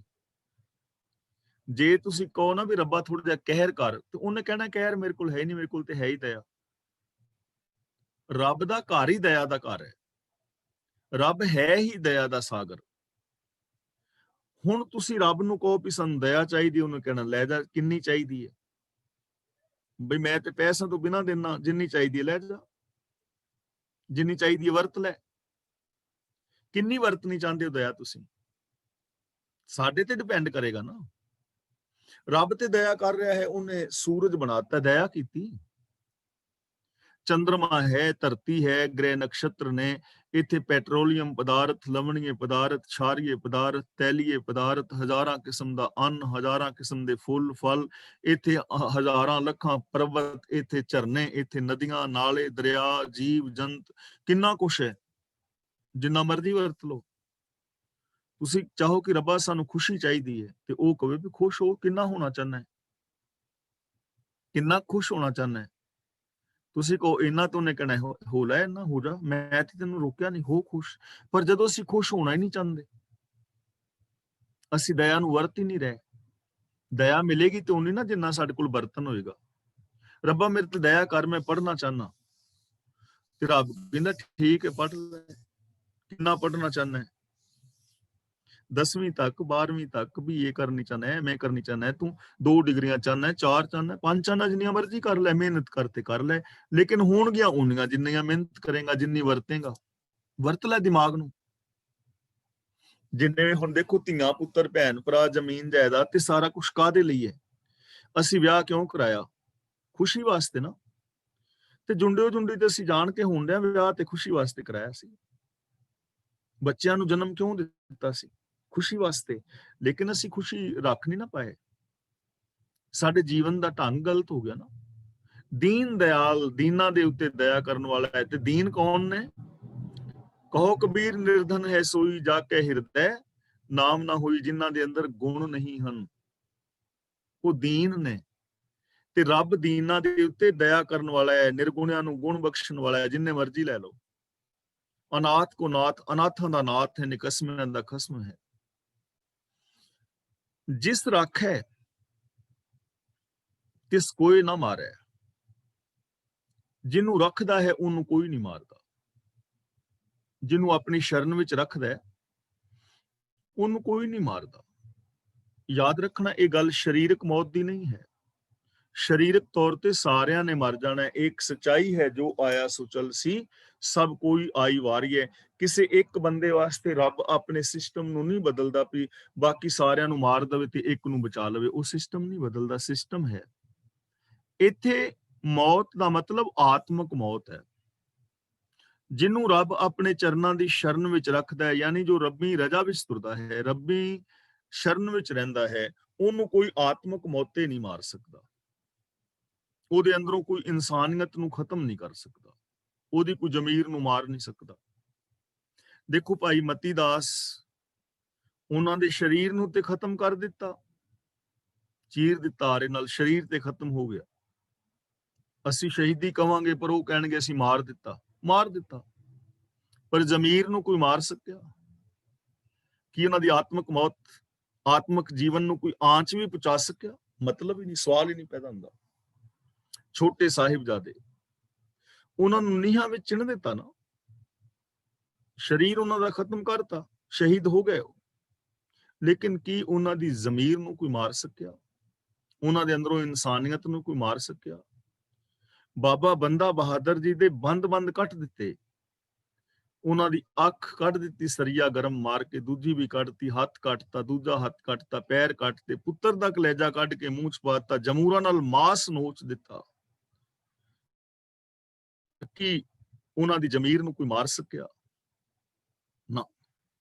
ਇਸ ਲਈ ਜੋ ਰੱਬ ਦੇ ਚਰਨਾਂ ਦੀ ਸ਼ਰਨ ਵਿੱਚ ਆ ਜਾਂਦਾ, ਉਹਦੀ ਜ਼ਮੀਰ ਨੂੰ ਕੋਈ ਨਹੀਂ ਮਾਰ ਸਕਦਾ। ਉਹਦੇ ਅੰਦਰੋਂ ਇਨਸਾਨੀਅਤ ਕਦੇ ਨਹੀਂ ਮੁੱਕਦੀ, ਉਹਦੇ ਆਚਰਨ ਔਰ ਆਦਰਸ਼ ਤੋਂ ਕਦੇ ਨਹੀਂ ਡੁਲਾਇਆ ਜਾ ਸਕਦਾ। ਪਰ ਇਹ ਉਹਨਾਂ ਦੀ ਗੱਲ ਹੈ ਜਿਨ੍ਹਾਂ ਨੇ ਰੱਬ ਦੀ ਸ਼ਰਨ ਲੈ ਲਈ, ਜਿਨ੍ਹਾਂ ਨੇ ਆਪਣਾ ਆਪਾ ਰੱਬ ਅੱਗੇ ਸਮਰਪਿਤ ਕਰ ਦਿੱਤਾ। ਸੋ ਮੂਆ ਜਿਸ ਮਨੋਂ ਵਿਸਾਰੈ, ਮਰਦਾ ਉਹ ਹੈ ਜਿਨਨੇ ਰੱਬ ਨੂੰ ਮਨੋਂ ਵਿਸਾਰ ਦਿੱਤਾ। ਜਿਸ ਦਾ ਮਤਲਬ ਜਿਸ ਨੇ ਰੱਬ ਨੂੰ ਮਨੋਂ ਵਿਸਾਰ ਦਿੱਤਾ, ਉਹ ਮਰ ਜਾਂਦਾ ਹੈ। ਮਰਨ ਦਾ ਮਤਲਬ ਇਹ ਨਹੀਂ ਕਿ ਉਹਦਾ ਸਰੀਰ ਮਰ ਜਾਂਦਾ ਹੈ। ਕਿੰਨੇ ਲੋਕ ਨੇ ਜੋ ਸੱਚ ਨੂੰ ਵਿਸਾਰ ਕੇ ਜੀ ਰਹੇ ਨੇ, ਅਨੇਕਾਂ ਨੇ, ਬਹੁ ਗਿਣਤੀ ਹੈ ਲੋਕਾਂ ਦੀ, ਪਰ ਇਨਸਾਨੀਅਤ ਉਹਨਾਂ ਦੇ ਅੰਦਰੋਂ ਮਰ ਜਾਂਦੀ ਹੈ। ਉਹਨਾਂ ਦੇ ਅੰਦਰੋਂ ਇਨਸਾਨੀਅਤ ਮਰ ਜਾਂਦੀ ਹੈ। ਜਿਵੇਂ ਭੈਣ ਕਹਿ ਰਹੇ ਸਨ ਨਾ, ਉਹ 6 ਸਾਲ ਦੀ ਬੱਚੀ ਦੇ ਨਾਲ ਜੋ ਕੁਝ ਵੀ ਹੋਇਆ ਹੈ, ਤਾਂ ਇਨਸਾਨੀਅਤ ਮਰੇਗੀ ਤੇ ਬੰਦਾ ਐਸੇ ਕਰਮ ਕਰੇਗਾ ਨਾ। ਰੱਬ ਭੁਲਾ ਦਿੱਤਾ, ਰੱਬ ਦੇ ਗੁਣ ਮਨ ਚੋਂ ਨਿਕਲ ਗਏ, ਇਨਸਾਨੀਅਤ ਮਰ ਗਈ। ਤੇ ਇਨਸਾਨੀਅਤ ਮਰੀ ਵਾਲੇ ਲੋਕ ਇਹ ਕੁਛ ਕਰ ਰਹੇ ਨੇ। 2-2 ਸਾਲ ਦੀਆਂ ਬੱਚੀਆਂ ਦੇ ਨਾਲ ਵੀ ਐਸਾ ਕੁਛ ਵਾਪਰਿਆ। ਨੌਜਵਾਨ ਬੱਚੀਆਂ ਦੇ ਨਾਲ ਗੈਂਗ ਰੇਪ ਕਰਕੇ ਉਹਨਾਂ ਦੀਆਂ ਰੀੜ੍ਹ ਦੀਆਂ ਹੱਡੀਆਂ ਤੋੜਨੀਆਂ, ਜ਼ਬਾਨਾਂ ਕੱਟ ਦੇਣੀਆਂ, ਔਰ ਇਹ ਕਿੰਨਾ ਕੁਛ ਐਸਾ ਹੋ ਰਿਹਾ। ਕੌਣ ਕਰ ਰਹੇ ਨੇ? ਜਿਹੜੇ ਮਰੇ ਹੋਏ ਨੇ, ਜ਼ਮੀਰ ਮਰੀ ਹੋਈ ਹੈ। ਤਾਂ ਗੁਰੂ ਜੀ ਕਹਿੰਦੇ ਨੇ, ਜੋ ਰੱਬ ਨੂੰ ਆਪਣੇ ਮਨ ਚੋਂ ਵਿਸਾਰ ਦਿੰਦਾ ਉਹ ਜਿੰਦਾ ਨਹੀਂ ਹੁੰਦਾ। ਸੋ ਜੀਵਿਆ ਜਿਸ ਮਨ ਵਸਿਆ ਸੋਏ, ਨਾਨਕ ਅਵਰ ਨਾ ਜੀਵੇ ਕੋਏ, ਆਖਾਂ ਜੀਵਾਂ ਵਿਸਰੇ ਮਰ ਜਾਉ। ਮੌਤ ਔਰ ਜੀਵਨ ਨੂੰ ਗੁਰੂ ਜੀ ਨੇ ਇੱਕ ਪੰਕਤੀ ਵਿੱਚ ਬਿਆਨ ਕੀਤਾ ਵੀ ਮੌਤ ਕੀ ਹੈ ਤੇ ਜੀਵਨ ਕੀ ਹੈ। ਮਰਣੰ ਵਿਸਰਣੰ ਗੋਬਿੰਦਹਿ, ਜੀਵਨੰ ਹਰ ਨਾਮ ਧਿਆਵਣੈ। ਮੌਤ ਹੈ ਰੱਬ ਨੂੰ ਵਿਸਾਰ ਦੇਣਾ, ਸੱਚ ਨੂੰ ਵਿਸਾਰ ਦੇਣਾ, ਤੇ ਜੀਵਨ ਹੈ ਸੱਚ ਦੇ ਨਾਲ, ਰੱਬ ਦੇ ਨਾਲ ਮਿਲ ਕੇ ਜੀਣਾ। ਸੋ ਮੂਆ ਜਿਸ ਮਨੋਂ ਵਿਸਾਰੇ, ਤਿਸ ਤਜ ਅਵਰ ਕਹਾਂ ਕੋ ਜਾਏ। ਕਹਾਂ ਦਾ ਮਤਲਬ ਕਿੱਥੇ, ਤਜ ਦਾ ਮਤਲਬ ਛੱਡ ਕੇ, ਅਵਰ ਕਹਾਂ ਦਾ ਮਤਲਬ ਹੋਰ ਕਿੱਥੇ, ਕੋ ਜਾਏ ਦਾ ਮਤਲਬ ਕੋਈ ਮਨੁੱਖ ਉਸ ਪ੍ਰਭੂ ਨੂੰ ਛੱਡ ਕੇ ਕੋਈ ਹੋਰ ਕਿੱਥੇ ਜਾਏ। ਹੁਣ ਉਹਨੂੰ ਛੱਡ ਕੇ ਕਿੱਥੇ ਜਾਓਗੇ? ਕੋਈ ਦੇਵੀ, ਕੋਈ ਦੇਵਤਾ, ਕੋਈ ਮੜੀ, ਕੋਈ ਪੀਰ, ਕੋਈ ਕਬਰ, ਕੋਈ ਬਾਬਾ, ਕੋਈ ਜੋਤਸ਼ੀ, ਕੋਈ ਜੰਤਰ ਮੰਤਰ ਤੰਤਰ ਵਾਲਾ ਰੱਬ ਦੇ ਸਿਸਟਮ ਨੂੰ ਬਦਲ ਸਕਦਾ ਹੈ? ਨਹੀਂ ਬਦਲ ਸਕਦਾ। ਤੇ ਕਿੱਥੇ ਜਾਓਗੇ? ਕਿਹਦੇ ਕੋਲ ਜਾਓਗੇ? ਕਿਹਨੂੰ ਕਹੋਗੇ? ਗੁਰੂ ਜੀ ਨੇ ਬਾਣੀ ਵਿੱਚ ਬਚਨ ਕੀਤਾ ਨਾ, ਜੈ ਤਨ ਬਾਣੀ ਵਿਸਰ ਜਾਏ, ਜਿਉਂ ਪੱਕਾ ਰੋਗੀ ਵਿਲ ਲਾਏ। ਜਿਸ ਤਨ ਚੋਂ ਰੱਬ ਦੀ ਸਿਫਤ ਸਲਾਹ ਦੀ ਬਾਣੀ ਭੁੱਲ ਜਾਂਦੀ ਹੈ ਨਾ, ਗੁਣ ਭੁੱਲ ਜਾਂਦੇ ਨੇ, ਉਹ ਕੋੜੀ ਦੀ ਤਰ੍ਹਾਂ ਵਿਰਲਾਪ ਕਰਦਾ ਹੈ, ਆਪਣੇ ਦੁੱਖਾਂ ਦੇ ਰੋਣੇ ਰੋਂਦਾ ਹੈ, ਮੈਂ ਦੁਖੀ ਹਾਂ, ਮੈਂ ਦੁਖੀ ਹਾਂ। ਤੇ ਦੇਖੋ ਗੁਰੂ ਜੀ ਨੇ ਕੀ ਕਿਹਾ ਹੈ, ਬਹੁਤਾ ਬੋਲਣ ਝੱਖਣ ਹੋਏ, ਵਿਣ ਬੋਲੇ ਜਾਣੇ ਸਭ ਸੋਏ, ਦੁੱਖਾਂ ਵਾਸਤੇ ਅਰਦਾਸਾਂ ਕਰੀ ਜਾਣੇ, ਗਿਲੇ ਸ਼ਿਕਵੇ ਕਰੀ ਜਾਣੇ। ਗੁਰੂ ਜੀ ਕਹਿੰਦੇ ਨੇ ਝਖਾ ਮਾਰਨ ਦੇ ਬਰਾਬਰ ਹੈ। ਵਿਣ ਬੋਲੇ ਜਾਣੇ ਸਭ ਸੋਏ, ਕਿਉਂਕਿ ਰੱਬ ਬਿਨਾਂ ਬੋਲਣ ਤੋਂ ਹੀ ਸਾਡੇ ਦੁੱਖਾਂ ਦੇ ਕਾਰਨਾਂ ਨੂੰ ਜਾਣਦਾ ਹੈ। ਵੀ ਕੰਮ ਤੇ ਤੁਸੀਂ ਪੁੱਠੇ ਕਰ ਰਹੇ ਹੋ, ਤੇ ਪੁੱਠੇ ਕੰਮ ਕਰਕੇ ਤੇ ਫਿਰ ਦੁੱਖ ਹੀ ਮਿਲੇਗਾ ਨਾ। ਈਰਖਾ, ਦ્વੈਸ਼, ਵੈਰ ਵਿਰੋਧ ਕਮਾਈ ਜਾਓ, ਚੋਰੀਆਂ ਕਰੀ ਜਾਓ, ਠਗੀਆਂ ਮਾਰੀ ਜਾਓ, ਬੇਈਮਾਨੀਆਂ ਕਰੀ ਜਾਓ, ਤੇ ਰੱਬ ਅੱਗੇ ਅਰਦਾਸਾਂ ਕਰੀ ਜਾਓ, ਰੱਬਾ ਸਾਨੂੰ ਸੁੱਖ ਦੇ। ਐਵੇਂ ਕਿਵੇਂ ਹੋਏਗਾ? ਕਿਉਂਕਿ ਰੱਬ ਸਾਡੇ ਕਾਰਨਾਂ ਨੂੰ ਜਾਣਦਾ। ਉਹ ਕਾਰਨ ਦੂਰ ਕਰੋ। ਖੂਹ ਦੇ ਵਿੱਚ ਬਿੱਲੀ ਡਿੱਗੀ ਹੈ ਤੇ ਉੱਥੇ ਬਹਿ ਕੇ ਪਾਠ ਕਰੀ ਜਾਓ, ਮੰਤਰ ਪੜ੍ਹੀ ਜਾਓ, ਨਮਾਜ਼ਾਂ ਪੜ੍ਹੀ ਜਾਓ, ਜਾਂ ਅਰਦਾਸਾਂ ਕਰੀ ਜਾਓ ਵੀ ਰੱਬਾ ਇਸ ਖੂਹ ਦੇ ਵਿੱਚੋਂ ਬਦਬੂ ਦੂਰ ਕਰ, ਤੇ ਬਿੱਲੀ ਵਿੱਚ ਹੀ ਰਵੇ। ਰੱਬ ਤੇ ਕਾਰਨ ਜਾਣਦਾ ਵੀ ਕਾਰਨ ਤੇ ਬਿੱਲੀ ਹੈ, ਬਿੱਲੀ ਨੂੰ ਬਾਹਰ ਕੱਢੋ। ਤਾਂ ਗੁਰੂ ਜੀ ਕਹਿੰਦੇ ਨੇ ਤਿਸ ਤਜ ਅਵਰ ਕਹਾਂ ਕੋ ਜਾਏ, ਉਸ ਰੱਬ ਨੂੰ ਛੱਡ ਕੇ ਹੋਰ ਬੰਦਾ ਕਿੱਥੇ ਜਾਏਗਾ? ਕਿਹਦੇ ਕੋਲ ਜਾਓਗੇ? ਕਿਹੜੇ ਬਾਬੇ ਕੋਲ ਜਾਓਗੇ ਜਿਹੜਾ ਬਾਬਾ ਇਸ ਸਿਸਟਮ ਨੂੰ ਬਦਲ ਦੇਵੇਗਾ, ਜਾਂ ਸਾਨੂੰ ਬੱਚੇ ਦੇ ਦੇਗਾ, ਜਾਂ ਸਾਡੇ ਮੁਕੱਦਮੇ ਜਿਤਾ ਦੇਗਾ? ਹਾਂ, ਇਹ ਗੱਲ ਠੀਕ ਹੈ, ਬਾਬੇ ਦੀ ਅੱਗੇ ਸਰਕਾਰ ਵਿੱਚ ਪਹੁੰਚ ਹੋਵੇ ਤੇ ਉੱਥੇ ਰਿਸ਼ਵਤ ਦੇ ਕੇ ਕੰਮ ਗੜਬੜ ਕਰ ਦੇਵੇ, ਉਹ ਗੱਲ ਵੱਖਰੀ ਹੈ। ਸਿਸਟਮ ਨੂੰ ਥੋੜਾ ਬਦਲ ਸਕਦਾ ਕੋਈ। ਤਿਸ ਤਜ ਅਵਰ ਕਹਾਂ ਕੋ ਜਾਏ, ਸਭ ਸਿਰ ਏਕ ਨਿਰੰਜਨ ਰਾਏ, ਸਾਰਿਆਂ ਦੇ ਸਿਰ ਦੇ ਉੱਤੇ ਮਾਇਆ ਦੀ ਮੈਲ ਤੋਂ ਰਹਿਤ ਰੱਬ ਹੈ। ਸਾਰਿਆਂ ਦੇ ਸਿਰ ਤੇ ਉਹਦਾ ਡੰਡਾ ਹੈ, ਹੁਕਮ ਹੈ। ਉਹਨੂੰ ਛੱਡ ਕੇ ਕਿੱਥੇ ਜਾਓਗੇ? ਜਿਹੜੇ ਬਾਬੇ ਕੋਲ ਤੁਸੀਂ ਜਾ ਰਹੇ ਹੋ ਸਿਸਟਮ ਬਦਲਾਉਣ ਵਾਸਤੇ, ਉਹ ਤੇ ਆਪ ਸਿਸਟਮ ਦੇ ਵਿੱਚ ਨਹੀਂ ਬਦਲ ਸਕਦਾ। ਗੁਰੂ ਜੀ ਕਹਿੰਦੇ ਨੇ ਸਾਰਿਆਂ ਦੇ ਉੱਤੇ ਇੱਕ ਰੱਬ ਦਾ ਹੁਕਮ ਹੈ, ਸਾਰੇ ਹੁਕਮ ਦੇ ਵਿੱਚ ਨੇ। ਉਹਨੂੰ ਛੱਡ ਕੇ ਕਿੱਥੇ ਜਾ ਸਕਦੇ ਹੋ? ਕੌਣ ਤੁਹਾਨੂੰ ਸੁੱਖ ਦੇ ਸਕਦਾ ਹੈ? ਇਸ ਲਈ ਐਸ ਹੁਣ ਪੰਕਤੀ ਨੂੰ ਰਿਲੇਟ ਕਰੋ। ਸੁਖਮਨੀ ਸੁਖ ਅੰਮ੍ਰਿਤ ਪ੍ਰਭ ਨਾਮ, ਭਗਤ ਜਨਾ ਕੇ ਮਨ ਵਿਸਰਾਮ। ਰੱਬ ਦਾ ਹੁਕਮ ਸਾਰੇ ਸੁੱਖਾਂ ਦੀ ਮਣੀ ਹੈ।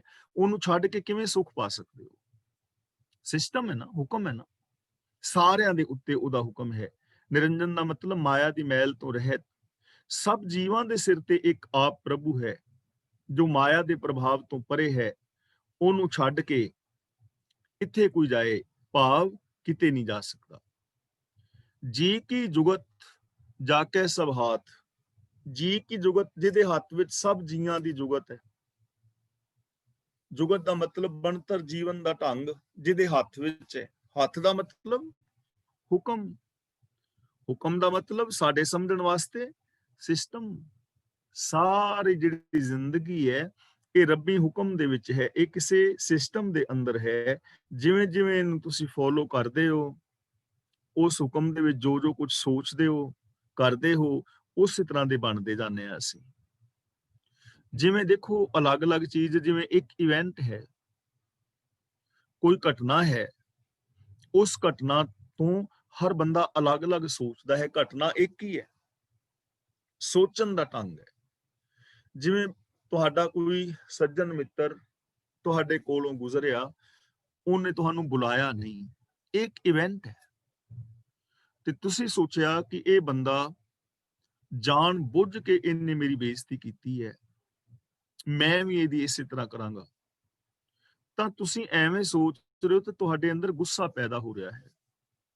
ਇਵੈਂਟ ਕੋਈ ਹੈ, ਬਿਲੀਵ ਸਿਸਟਮ ਨੇ ਅੰਦਰ ਜਿਹੜਾ ਹੈ ਇਮੋਸ਼ਨਸ, ਗੁੱਸਾ ਪੈਦਾ ਕੀਤਾ ਹੈ, ਤੇ ਨਾਲ ਬਿਲੀਵ ਸਿਸਟਮ ਦੇ ਨਾਲ ਇਮੋਸ਼ਨਸ, ਇਮੋਸ਼ਨਲੀ ਗੁੱਸਾ, ਤੇ ਸਰੀਰਕ ਤੌਰ ਤੇ ਕਸਾਵ ਹੋਣ ਕਰਕੇ ਹੋ ਸਕਦਾ ਸਿਰ ਵਿੱਚ ਦਰਦ ਹੋਣ ਲੱਗ ਜਾਏ। ਯਾਨੀ ਫਿਜ਼ੀਕਲੀ ਔਰ ਇਮੋਸ਼ਨਲੀ ਫਰਕ ਪਿਆ ਨਾ।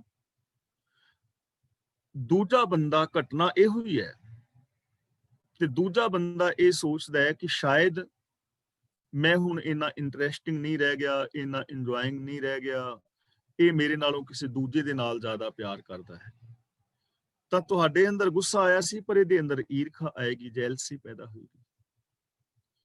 ਤੀਜੇ ਬੰਦੇ ਦੇ ਅੰਦਰ ਆਇਆ ਕਿ ਯਾਰ ਮੈਨੂੰ ਸਾਰੇ ਹੀ ਇਗਨੋਰ ਕਰਦੇ ਨੇ, ਇਹਦਾ ਮਤਲਬ ਮੈਂ ਚੰਗਾ ਨਹੀਂ, ਤਾਂ ਉਹਦੇ ਅੰਦਰ ਇਨਫੀਰੀਅਰਿਟੀ ਕੰਪਲੈਕਸ ਪੈਦਾ ਹੋ ਰਿਹਾ ਹੈ। ਚੌਥਾ ਬੰਦਾ ਇਹ ਸੋਚਦਾ ਹੈ ਵੀ ਜਦੋਂ ਹੁਣ ਮੈਨੂੰ ਕਿਤੇ ਮਿਲਿਆ ਨਾ, ਤੇ ਫਿਰ ਮੈਂ ਇਹਨੂੰ ਦੱਸਾਂਗਾ ਵੀ ਤੂੰ ਯਾਰ ਪਹਿਲਾਂ ਵੀ ਮੇਰੀ 2 ਵਾਰੀ ਬੇਇੱਜ਼ਤੀ ਕੀਤੀ ਹੈ। ਇਹਦੇ ਅੰਦਰ ਖੁਸ਼ੀ ਪੈਦਾ ਹੋ ਰਹੀ ਹੈ ਕਿ ਮੈਂ ਇਹਨੂੰ ਦੱਸਾਂਗਾ ਵੀ ਤੂੰ ਕਰਦਾ ਯਾਰ ਐਵੇਂ ਕਰਨਾ ਹੈ। ਤੇ ਪੰਜਵਾਂ ਬੰਦਾ ਇਹ ਸੋਚਦਾ ਹੈ ਕਿ ਯਾਰ ਇਹ ਜਿਹੜਾ ਬੰਦੇ ਨੇ ਬੁਲਾਇਆ ਨਹੀਂ ਨਾ ਮੈਨੂੰ, ਹੋ ਸਕਦਾ ਹੈ ਇਹ ਆਪ ਕਿਸੇ ਪਰੇਸ਼ਾਨੀ ਵਿੱਚ ਹੋਵੇ, ਇਹਨੂੰ ਕੋਈ ਪਰੇਸ਼ਾਨੀ ਹੋਵੇ, ਹਸਪੀਟਲ ਜਾ ਰਿਹਾ ਹੋਵੇ, ਕੋਈ ਬੱਚਾ ਬਿਮਾਰ ਹੋਵੇ, ਤੇ ਮੈਂ ਇਹਨੂੰ ਫੋਨ ਕਰਕੇ ਪੁੱਛਾਂਗਾ ਕਿ ਵੀਰੇ ਕੋਈ ਪ੍ਰੋਬਲਮ ਤੇ ਨਹੀਂ ਵੀ ਮਤਲਬ ਤੈਨੂੰ, ਤਾਂ ਇਹਦੇ ਅੰਦਰ ਸਹਾਨੂਭੂਤੀ ਪੈਦਾ ਹੋ ਰਹੀ ਹੈ। ਸਿਸਟਮ ਹੈ ਨਾ, ਇਵੈਂਟ ਇੱਕ ਹੈ, ਥਾਟ ਅਲੱਗ-ਅਲੱਗ ਆ ਰਹੇ ਨੇ, ਉਹ ਥਾਟ ਤੋਂ ਬਿਲੀਵ ਪੈਦਾ ਹੋ ਰਿਹਾ ਹੈ। ਜਿਹੜਾ ਜੈਸਾ ਬਿਲੀਵ ਸਿਸਟਮ ਹੈ ਉਹ ਅੰਦਰ ਇਮੋਸ਼ਨਸ ਪੈਦਾ ਕਰੇਗਾ, ਤੇ ਜਿਹੜੇ ਇਮੋਸ਼ਨਸ ਹੋਣਗੇ ਉਹਦੇ ਉੱਤੇ ਫਿਰ ਅਸੀਂ ਰਿਐਕਸ਼ਨ ਕਰਾਂਗੇ, ਤਾਂ ਸਾਡੇ ਅੰਦਰ ਫਿਜ਼ੀਕਲੀ ਔਰ ਇਮੋਸ਼ਨਲੀ ਦੋ ਚੀਜ਼ਾਂ ਪੈਦਾ ਹੋਣਗੀਆਂ। ਅਸੀਂ ਈਰਖਾ ਕ੍ਰੋਧ ਵਿੱਚ ਆ ਸਕਦੇ ਹਾਂ, ਤੇ ਫਿਜ਼ੀਕਲੀ ਸਾਡੇ ਸਰੀਰ ਨੂੰ ਕੋਈ ਸਿਰ ਪੀੜ ਵਗੈਰਾ ਜਾਂ ਕੁਝ ਹੋਰ ਹੋ ਜਾਏਗਾ। ਠੀਕ ਹੈ ਨਾ। ਹੁਣ ਇਹਨੂੰ ਦੂਰ ਕਿਵੇਂ ਕਰੀਏ? ਅੱਗੇ ਹੈ ਡਿਸਪਿਊਟ ਸਿਸਟਮ, ਵੀ ਇਸ ਵਿਚਾਰ ਨੂੰ ਛੱਡ ਕੇ ਦੂਜਾ ਕੋਈ ਚੰਗਾ ਵਿਚਾਰ ਰੱਖਣਾ ਹੈ, ਤੇ ਉਹਦਾ ਅੱਗੇ ਇਫੈਕਟ ਸਾਡੇ ਉੱਤੇ ਕੀ ਪਏਗਾ। ਜੋ ਸਾਈਕੋਥੈਰੇਪਿਸਟ ਨੇ ਉਹ ਇੱਕ ਫਾਰਮ ਬਣਾਉਂਦੇ ਨੇ ਇਸੇ ਤਰ੍ਹਾਂ, ABCDE, ਐਕਟੀਵਿਟੀ ਇਵੈਂਟ, B ਦਾ ਮਤਲਬ ਬਿਲੀਫ ਸਿਸਟਮ, C ਦਾ ਮਤਲਬ ਕੌਨਸੀਕੁਐਂਸੀ, ਔਰ D ਦਾ ਮਤਲਬ ਡਿਸਪਿਊਟ ਕਰਨਾ ਉਹਨੂੰ, ਔਰ E ਦਾ ਮਤਲਬ ਇਫੈਕਟ ਉਹਦਾ ਕੀ ਹੋਇਆ ਹੈ।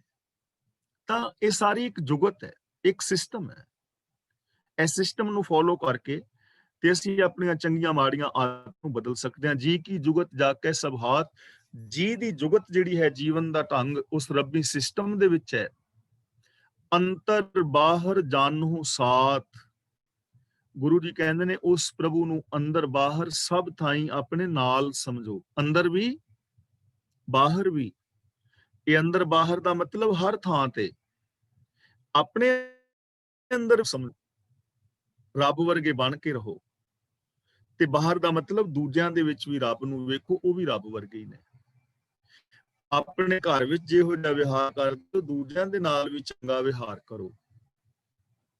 ਅੰਦਰੋਂ ਬਾਹਰੋਂ ਇੱਕ ਹੋਵੋ, ਅੰਦਰ ਵੀ ਰੱਬ ਨੂੰ ਸਮਝੋ, ਅੰਦਰ ਉਹਦੇ ਗੁਣਾਂ ਦੇ ਧਾਰਨੀ ਹੋਵੋ, ਤੇ ਬਾਹਰ ਵੀ ਰੱਬ ਦੇ ਗੁਣਾਂ ਵਾਲਾ ਵਿਹਾਰ ਕਰੋ, ਉਹਨੂੰ ਸਾਥ ਸਮਝੋ। ਅੰਦਰ ਬਾਹਰ ਹਰ ਥਾਂ ਹੈ, ਘਰ ਬਾਹਰ ਤੇਰਾ ਪ੍ਰਵਾਸਾ, ਜਿੱਥੇ ਵੀ ਜਾਓ ਨਾਲ ਸਮਝੋ, ਤੁਹਾਡੇ ਨਾਲ ਹੈ, ਉਹ ਗੁਣ ਨਾਲ ਨੇ।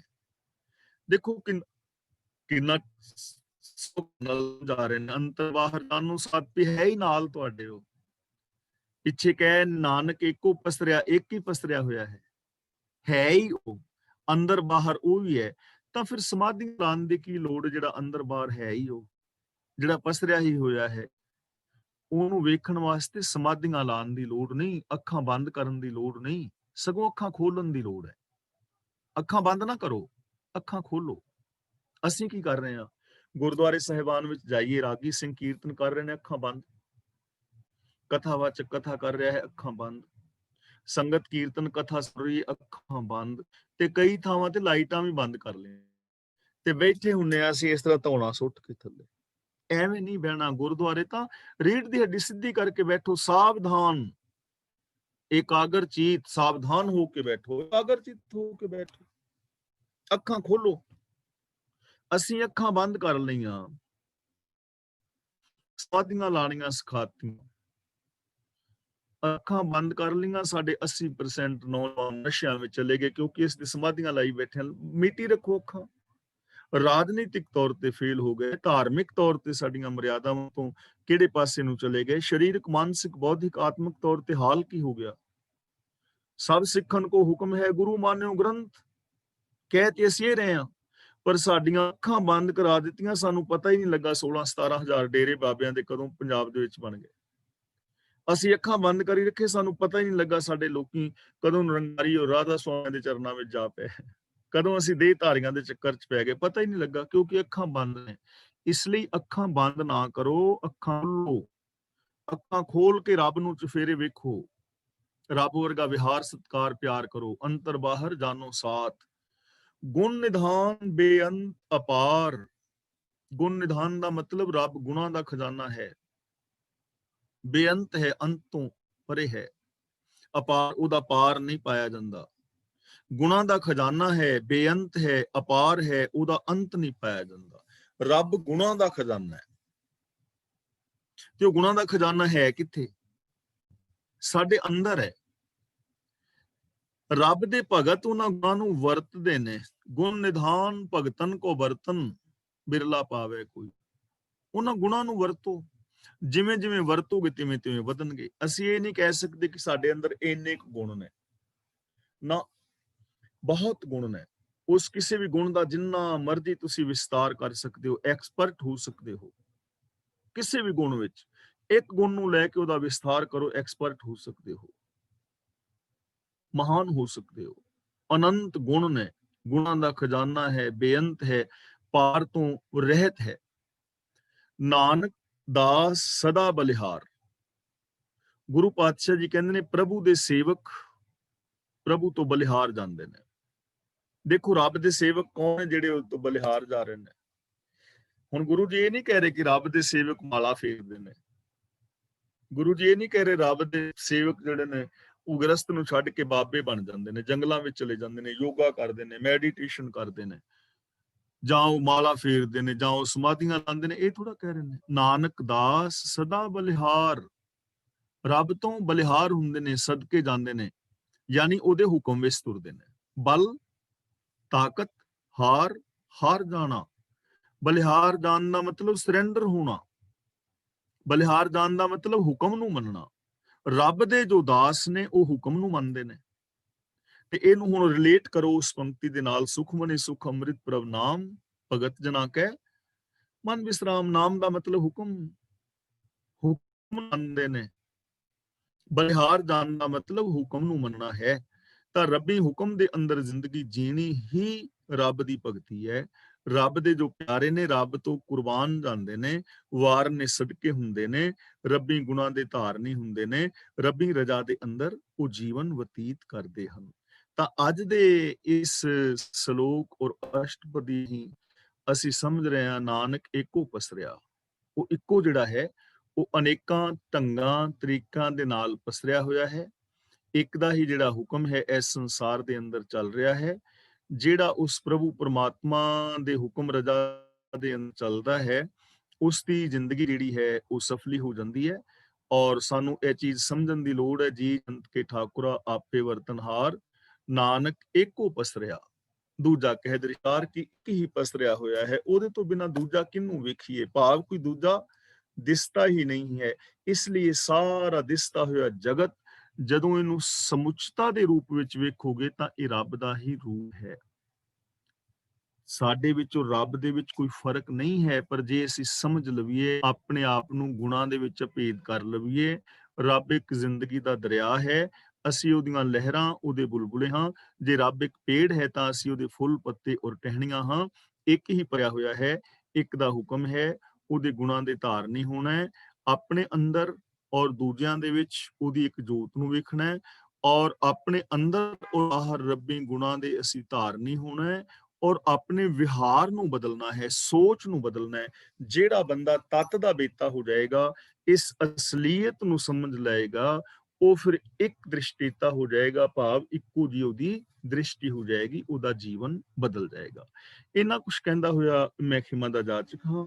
ਹੁਣ ਅਗਲੀ ਕਾਰਵਾਈ ਵੀਰ ਜੀ ਤਰਲੋਚਨ ਸਿੰਘ ਜੀ ਅਨਮਿਊਟ ਹੋ ਗਏ ਨੇ, ਉਹ ਕਰਨਗੇ। ਅੱਜ ਦੀ ਜੋ ਇਹ ਵਿਚਾਰ ਹੈ, ਇਸ ਵਿਚਾਰ ਦੇ ਦਾਇਰੇ ਵਿੱਚ ਰਹਿ ਕੇ ਜੇ ਕਿਸੇ ਵੀਰ ਨੇ ਕੋਈ ਸਵਾਲ ਪੁੱਛਣਾ ਹੋਵੇ ਉਹ ਸਵਾਲ ਵੀ ਪੁੱਛ ਸਕਦਾ ਹੈ। ਔਰ ਅੱਜ ਦੀ ਜੋ ਇਹ ਵਿਚਾਰ ਹੈ, ਇਸ ਵਿਚਾਰ ਦੇ ਵਿੱਚ ਜੇ ਕਿਸੇ ਨੇ ਆਪਣਾ ਕੋਈ ਕਮੈਂਟ ਕਰਨਾ ਹੈ ਜਾਂ ਆਪਣਾ ਕੋਈ ਵਿਚਾਰ ਦੇਣਾ ਹੈ ਤਾਂ ਉਹ ਵਿਚਾਰ ਵੀ ਦੇ ਸਕਦਾ ਹੈ। ਉਹ ਵੀਰ ਭੈਣਾਂ ਅਨਮਿਊਟ ਹੋ ਜਾਓ। ਹੋਈਆਂ ਭੁੱਲਾਂ ਦੀ ਖਿਮਾ। ਵਾਹਿਗੁਰੂ ਜੀ ਕਾ ਖਾਲਸਾ, ਵਾਹਿਗੁਰੂ ਜੀ ਕੀ ਫਤਿਹ। ਵਾਹਿਗੁਰੂ ਜੀ ਕਾ ਖਾਲਸਾ, ਵਾਹਿਗੁਰੂ ਜੀ ਕੀ ਫਤਿਹ ਜੀ। ਬਹੁਤ ਬਹੁਤ ਧੰਨਵਾਦ ਹਮੇਸ਼ਾ ਇਸ ਤਰ੍ਹਾਂ ਗਿਆਨੀ ਜੀ ਆਪ ਜੀ ਦਾ। ਕਥਾ ਆਪਣੀ ਸਾਰਿਆਂ ਨੇ ਸੁਣੀ ਲਈ ਹੈ ਜੀ। ਅਨਮਿਊਟ ਹੋ ਜਾਓ ਜਿਨ੍ਹਾਂ ਨੇ ਵੀ ਕੋਈ ਕੁਐਸਚਨ ਪੁੱਛਣਾ, ਤਾਂ ਕਿ ਅਸੀਂ ਗਿਆਨੀ ਜੀ ਸਾਡੇ ਨਾਲ ਹੈਗੇ ਆ ਤਾਂ ਉਹ ਜਵਾਬ ਦੇ ਸਕਦੇ। ਜੇ ਤੁਸੀਂ ਕੋਈ ਆਪਣੀ ਰਾਏ ਦੇਣੀ ਹੈ ਇਹਦੇ ਬਾਰੇ ਤੇ ਉਹ ਵੀ ਦੇ ਸਕਦੇ ਆ। ਸੋ ਜ਼ਿਆਦਾ ਵੇਟ ਨਾ ਕਰਿਆ ਕਰੋ ਜੀ। ਜਿਹਨੇ ਵੀ ਕੋਈ ਸਵਾਲ ਪੁੱਛਣਾ ਉਹ ਹੁਣੇ ਅਨਮਿਊਟ ਹੋ ਜਾਓ ਤੇ ਤਾਂ ਕਿ ਅਸੀਂ ਆਪਾਂ ਅੱਗੇ ਵਧੀਏ। ਤੇ ਜੇ ਨਹੀਂ ਤਾਂ ਜੀ ਤਾਂ ਆਪਾਂ ਸਮਾਪਤੀ ਵੱਲ ਨੂੰ ਵੱਧ ਜਾਂਦੇ ਹਾਂ ਜੀ। ਇੱਥੇ ਅੱਜ ਦੇ ਪ੍ਰੋਗਰਾਮ ਦੀ ਸਮਾਪਤੀ ਕਰ ਦਿੰਦੇ ਹਾਂ ਤੇ ਆਪਾਂ ਕੱਲ ਨੂੰ ਸ਼ਨਿਚਰਵਾਰ ਹੈ ਜੀ, ਤੇ ਸ਼ਨਿਚਰਵਾਰ ਨੂੰ ਵੀ ਕਲਾਸ ਲੱਗਦੀ ਜਿਨ੍ਹਾਂ ਦੇ ਕੋਲ ਆਪਣੇ ਡੀਟੇਲ ਹੁੰਦੀ ਆ। ਬਾਕੀ ਮੇਰਾ ਖਿਆਲ ਗਿਆਨੀ ਜੀ ਕੱਲ ਨੂੰ ਜਿਹੜੀ ਕਿ ਸਚਿਆਰਾ ਕਲਾਸ ਆ ਉਹਦੇ ਵਿੱਚ ਜਿਹੜਾ ਪਿੰਨ ਨੰਬਰ ਹੁੰਦਾ ਵਗੈਰਾ ਵਗੈਰਾ ਉਹ ਸਾਰਾ ਦੇ ਦਿੰਦੇ ਹੁੰਦੇ ਆ, ਤਾਂ ਉਹਨੂੰ ਤੁਸੀਂ ਫੋਲੋ ਕਰਿਓ। ਇਹ ਕਲਾਸ ਮੁੜ ਕੇ ਸੋਮਵਾਰ ਨੂੰ 1 ਵਜੇ ਫੇਰ ਇੱਥੇ UK ਦੇ ਟਾਈਮ ਦੇ ਮੁਤਾਬਕ ਹੋਵੇਗੀ।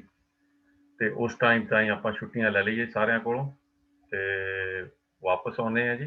ਸੋ ਹੈਵ ਅ ਗੁੱਡ ਵੀਕਐਂਡ ਤੇ ਅਸੀਂ ਮੰਡੇ ਫੇਰ 1 ਵਜੇ ਇੱਥੇ ਵਾਪਸ ਆਵਾਂਗੇ ਜੀ। ਉੱਤਾਂ ਹੀ ਬੁਲਾਓ ਫਤਿਹ ਜੀ। ਵਾਹਿਗੁਰੂ ਜੀ ਕਾ ਖਾਲਸਾ, ਵਾਹਿਗੁਰੂ ਜੀ ਕੀ ਫਤਿਹ ਜੀ।